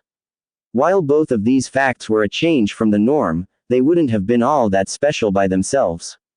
It was the Uzumaki's match against Mizuki that had gotten Sasuke's attention. Naruto had not only won against the Chunin, but had seriously wounded him as well. That was impressive, that showed progress. No one had been able to beat an instructor in combat since Itachi had attended the academy, a fact that held significance. Did this mean Naruto was a genius of the same caliber as Itachi? Did he simply get lucky yesterday? Even if that was the case, he had clearly gained more power. What of the girl who had arrived and left with Naruto? Who was she? Was she the one responsible for his growth? The girl had clearly radiated power and confidence. She also gave off another feeling, one Sasuke couldn't quite identify. According to the Hokage, she was a visiting princess and was a distant relative of Naruto. Did that make Naruto a possible heir to a nation? There were too many questions and the only way he would gain answers was to confront Naruto himself. With that in mind, Sasuke decided he would take the first chance he got to talk to the blonde. As the classroom filled with more and more people, Sasuke kept an eye on the door, watching for Naruto. His view was soon obstructed by several girls who came over to ask him for dates, which he shot down by giving them glares. The girls looked slightly dejected and took their own seats, giving the dark-haired boy his view of the door back. After what seemed like an eternity, the boy he had been waiting for entered the room. Sasuke watched as Naruto took a seat in the back of the room, noticing that several students moved to get out of his path, looks of uncertainty and fear on their faces. Clearly many of the kids in their class had been frightened by his fight with Mizuki. It disgusted the Uchiha. They were here to learn to be ninja, to learn to fight and kill. They would have to see and do things like that a lot in the future. Maybe once, years before, Sasuke would have been frightened as well, but then his brother had made him watch as he murdered their clan. That had been far more terrifying and traumatizing than what Naruto had done. Sasuke was about to get up and go talk to him when Iruka walked into the room and called for everyone's attention. "Settle down everyone, settle down," Iruka said, prompting everyone to get in their seats. Now, as you all know, there was an accident during one of the spars yesterday resulting in Mizuki-sensei's hospitalization. He will be fine, however, and should be able to make a quick recovery though. That said, he won't be joining us for at least another few weeks. I also want you all to know that this was an accident, and that you will need to get used to events like this. It is part of being a shinobi. Sasuke could tell the teacher was trying to keep the class from shunning Naruto any further, but he doubted it would work. Based on how the blonde had been treated in past years, and how many of the students now looked at him with fear in their eyes, he guessed that any chance the Uzumaki had of being treated normally had vanished. His attention was drawn back to Iruka as the Chunin began the lessons for that day. The scar-faced man lectured the class for what seemed like forever, occasionally calling on students to answer questions and asking for input. Finally he announced that it was time for lunch break and released the students to go eat. The students started shuffling around getting out packed lunches and walking over to their friends. Sasuke saw a few girls starting to walk over to him, no doubt to ask him to eat with them. Before they could reach him, however, he stood up and walked towards the back of the class. He stopped in front of Naruto's desk and he saw the blonde look up at him, a puzzled look on his face. There was a tension in the room as the students watched the two, wondering what was happening.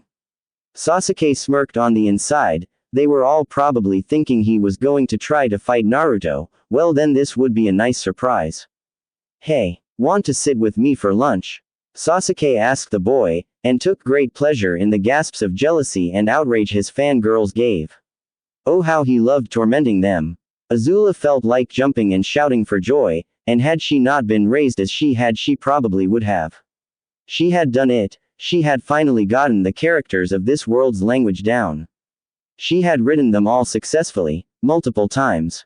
She would continue to practice, of course, but for now she was happy that they looked the way they were supposed to. Despite the fact that she wasn't leaping all over the place in joy, she still felt she deserved a reward, so with that in mind she headed out the door of the apartment and into the village. Within half an hour she was sitting on a stool in Ichiraku's, happily devouring her 5th bowl of ramen.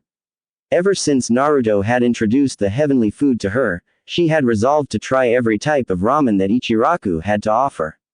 While she wanted to eat there every day, Azula realized that eating too much ramen was probably not good for her, so she had to moderate the number of times she ate at the ramen stand. That didn't stop her from ordering 6 or 7 bowls every time she did go there. No sane person could blame her for that, it was just so good. In her mind, Azula vaguely wondered if she should give Naruto some sort of medal when they returned to the Fire Nation, as a reward for giving her this amazing food. The dark-haired girl watched as Ayame placed a 6th bowl of ramen in front of her, and resisted the urge to drool. Just as she was about to start devouring the food, she caught movement out of the corner of her eye. Turning her head, she saw the same cat-masked Anbu that had been her guide and escort on her first day in the village. Azula suddenly got the feeling she wouldn't be able to finish her ramen. It was a bad feeling. "Ah, Neko-san, I don't suppose you're here to enjoy some ramen?" Azula said, knowing full well that the female Anbu wanted something else. "No, I'm afraid not. Hokage-sama wishes to speak with you immediately," the masked woman replied. Azula sighed. "Do I have time to finish my ramen?" "Hokage-sama wishes to see you immediately," the Anbu said. Azula almost considered ignoring that and finishing her ramen anyway, but common sense overcame her desire for the heavenly food and she stood up. Throwing some money on the counter, she called out to Ayame. "Ayame-san, I have to leave. I left the payment on the counter." Turning to the cat-masked woman, she said, "Okay, Neko-san, take me to the Hokage." Naruto sat under a tree next to Sasuke. The two both had their lunches in front of them, but neither had taken a bite yet. When the Uchiha had invited him to eat lunch with him, Naruto had been as surprised as the rest of the class. He didn't know what he had expected when the dark-haired boy had approached him, but this wasn't it, especially after how the rest of the class treated him. "Hey," Naruto said, breaking the silence. "Why did you want to eat with me? You've never showed any signs that you wanted to be friends with me, or anyone for that matter." Sasuke looked over at him. "Because of what you did yesterday. Up until now I haven't had a reason to talk to anyone. I have to avenge my clan and then rebuild it. I don't have time to have fun and hang out with people. I don't mind having friends, allies, but everyone else is too weak. They would be a liability in my quest, not an asset. I need friends who can help me avenge my clan, not weaklings. Until yesterday I thought you were weak, but you proved otherwise. I guess I'm curious as to what changed." Naruto blinked at that. Sasuke hadn't been making friends because he thought they were weak. He would have done anything for friends, no matter who or how strong they were. The Uchiha's mindset seemed crazy to him. But at the same time it fit in, a little, with what Azula had told him. Power respects power seemed to be the concept here. "So now that you think I'm strong, you want to be friends?" Naruto asked, feeling rather angry that the Uchiha hadn't thought him worth the time of day before because he had thought he was weak. "I don't know if friends is the right word," Sasuke said. "In time maybe we would be friends, but right now I want to get to know you. You are interesting, you beat a Chunin in combat. That means you're stronger than anyone else we know in our age group. I don't know if we would be friends or rivals. Either way I feel you have something to teach me, something I can learn from. Even if we end up hating each other, you're someone who I would want to keep tabs on. You want to learn from me. If you're talking about my firebending, then you can forget it. That's a family thing. Only Azula Haim and I can learn it. Sasuke nodded. That isn't necessarily what I meant, but yes, I had hoped I could learn those fire techniques. But if they're family techniques, then I won't pry. As someone who comes from a clan, I know how important family jutsu are. Naruto narrowed his eyes. Then if not that, then what did you mean? He asked. I thought maybe we could spar, and train together sometime. Even if you can't teach me any jutsu, I can improve my own skills by fighting against you. The same goes for you. We're both strong, and by training with each other we can only become stronger. Naruto thought about that. It made sense. After all, he had gotten quite a bit stronger by training with Azula. Maybe Sasuke could help him too. He also noticed that Sasuke didn't seem afraid of him like the other children had been. In fact, if he was telling the truth, his fight against Mizuki had prompted the Uchiha to reach out to him. Could he be someone else who would accept him, like Azula had? Could he gain another friend? He was brought out of his thoughts when the bell rang. Sasuke stood up and looked down at him. Looks like lunch is over. You don't have to answer me now, but give it some thought. It would help us both in the long run. Naruto watched the Uchiha walk towards the academy and stood up himself. He noticed with a little irritation that he hadn't eaten any of his lunch, because he had been so busy thinking about what the Uchiha had said. Sighing, he headed back to class, knowing he would have to resign himself to being hungry and bored for the rest of the day, rather than just bored. Azula entered the Hokage's office for the second time in less than 24 hours. She wondered what the old leader wanted this time. She guessed that she would find out soon enough though. You called for me, Hokage-sama? She asked as she entered the room. She noticed that the two of them were not alone. Standing in front of the Hokage's desk was a tall man, wearing a green vest over a blue suit. She also saw that he wore a mask over the lower half of his face and one of his eyes. He also had spiky silver hair. Ah, Azula, come in. Yes, I did call for you, the Hokage said. We have several matters to discuss. And what would those be? She asked, wondering if he was going to bring up the incident with Mizuki again. I have 3 things I would like to talk to you about, 2 of them involving Naruto. Don't worry, it's not about what happened yesterday. While I'm not happy about what happened, I know that what's done is done, and punishing you won't change it. That said, please try to prevent such things in the future. I still want to talk to Naruto myself about what happened, but that can wait for a while. I see, the girl said. Then what is it you wish to discuss? Well, first off, I'd like you to meet Hatake Kakashi, the Junin in charge of leading the ninjutsu experiments regarding getting you home. I thought you might want to know a little about what we're doing and how we are doing it. Yo, the silver-haired man said, raising a hand in greeting. Annoyed that the man gave her such an aloof greeting, Azula neglected to give a bow to the man and simply said, Nice to meet you, Hatake-san. Can you tell me what progress you have made so far and if you have an estimated time frame to get me home? The man put a hand up to his chin. We haven't made much progress as all yet. We're still working on studying other jutsu that involve or may involve interdimensional travel. As for a time frame, I have absolutely no idea. Could be months, could be years, maybe even decades.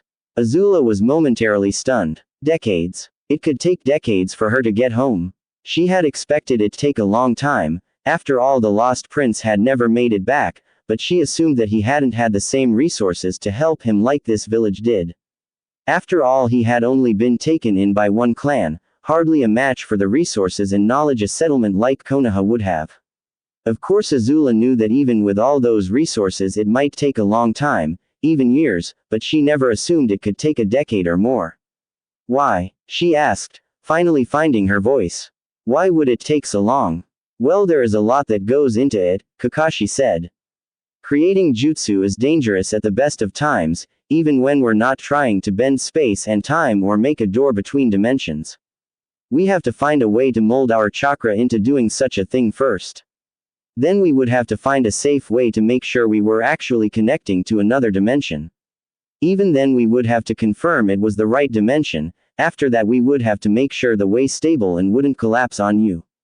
We would also have to make sure we were opening the portal in a safe area, wouldn't want you to be stuck on the bottom of the ocean, dropped from 1,000 feet in the sky, or be crushed under a mountain now would we? Azula sighed. She hadn't thought about things like that before. If all that went into the process, then she really could be here for decades. If that was the case, she might as well just stay here and make a life here.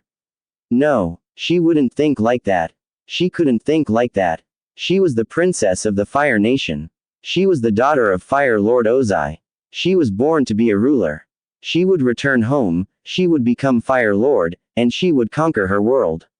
She would do this, even if it took 1,000 years. No, she said. No, we wouldn't want that at all. Thank you for explaining the process to me, Hataki-san. I will try to be patient from now on. You're welcome. But remember, I'm just the leader of ninjutsu team. There's a fuinjutsu team working on a way to get you home as well. I suspect they will have more luck than my team. I see, Azula said. Turning back to the Hokage, she asked, what are the other things you wished to discuss, Hokage-sama? You said they involved Naruto. The aged shinobi breathed out a stream of smoke from his pipe before replying. Yes, I'm almost certain that Naruto hasn't told you yet, but his birthday is this week.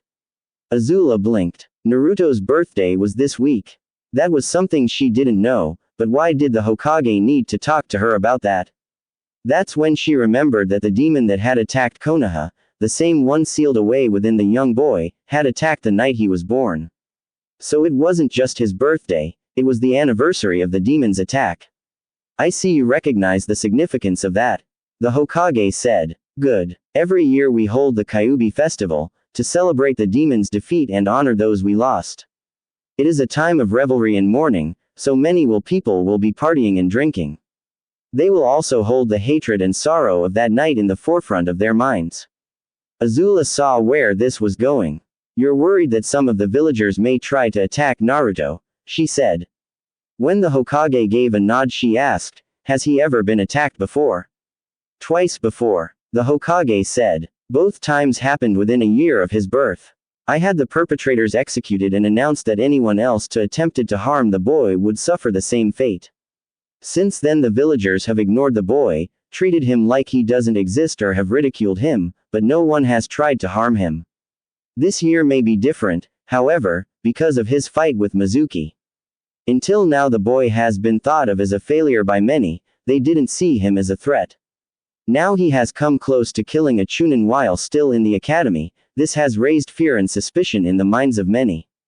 That fear mixed with alcohol and excitement could possibly lead some of the more foolish people in the village to start something. It's part of the reason I was so angry with what happened yesterday. Azula narrowed her eyes in thought. She knew that alcohol and large groups of people led to poor decisions, mix in a little fear and grief and you have a recipe for violent stupidity. I will be ready to defend him at a moment's notice. I won't let any harm come to him, you have my word on that. I'm glad, the Hokage said. Truthfully, I suspect that the chance of anything happening is low, but it is still higher than it has been in a long time. I hope I won't have to remind anyone of the law the hard way, but I will if necessary. That said, if you can avoid any trouble it would be vastly helpful. Of course Hokage-sama, I will do my best. Now what is the other matter you wished to discuss regarding Naruto? Azula couldn't be sure, but for a moment she thought she saw a smirk of pure vengeful glee cross the Hokage's face. Of course by the time she registered what she thought she saw, the old man's face was blank. Well, as I mentioned, Naruto will be turning 11 this week. The Hokage said. I have been observing Naruto for some time now, and I have noticed that he is beginning to show an interest in girls. Now this isn't unexpected, many children display interest in the opposite gender around this age, often declaring themselves to be boyfriend and girlfriend or pretending to marry each other. It's all fun most of the time and they hold no physical attraction to each other for the most part. But Naruto is an Uzumaki. The Uzumaki are known for longevity and having boundless energy.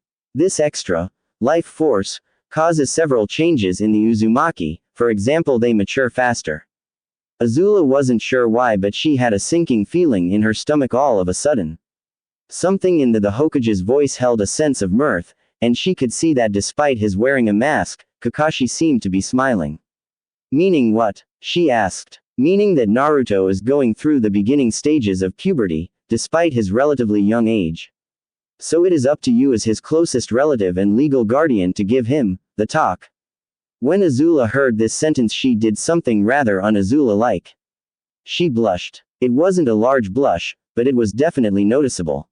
What was more noticeable was the slight stutter in her voice when she spoke next. What do you mean I have to give him the talk?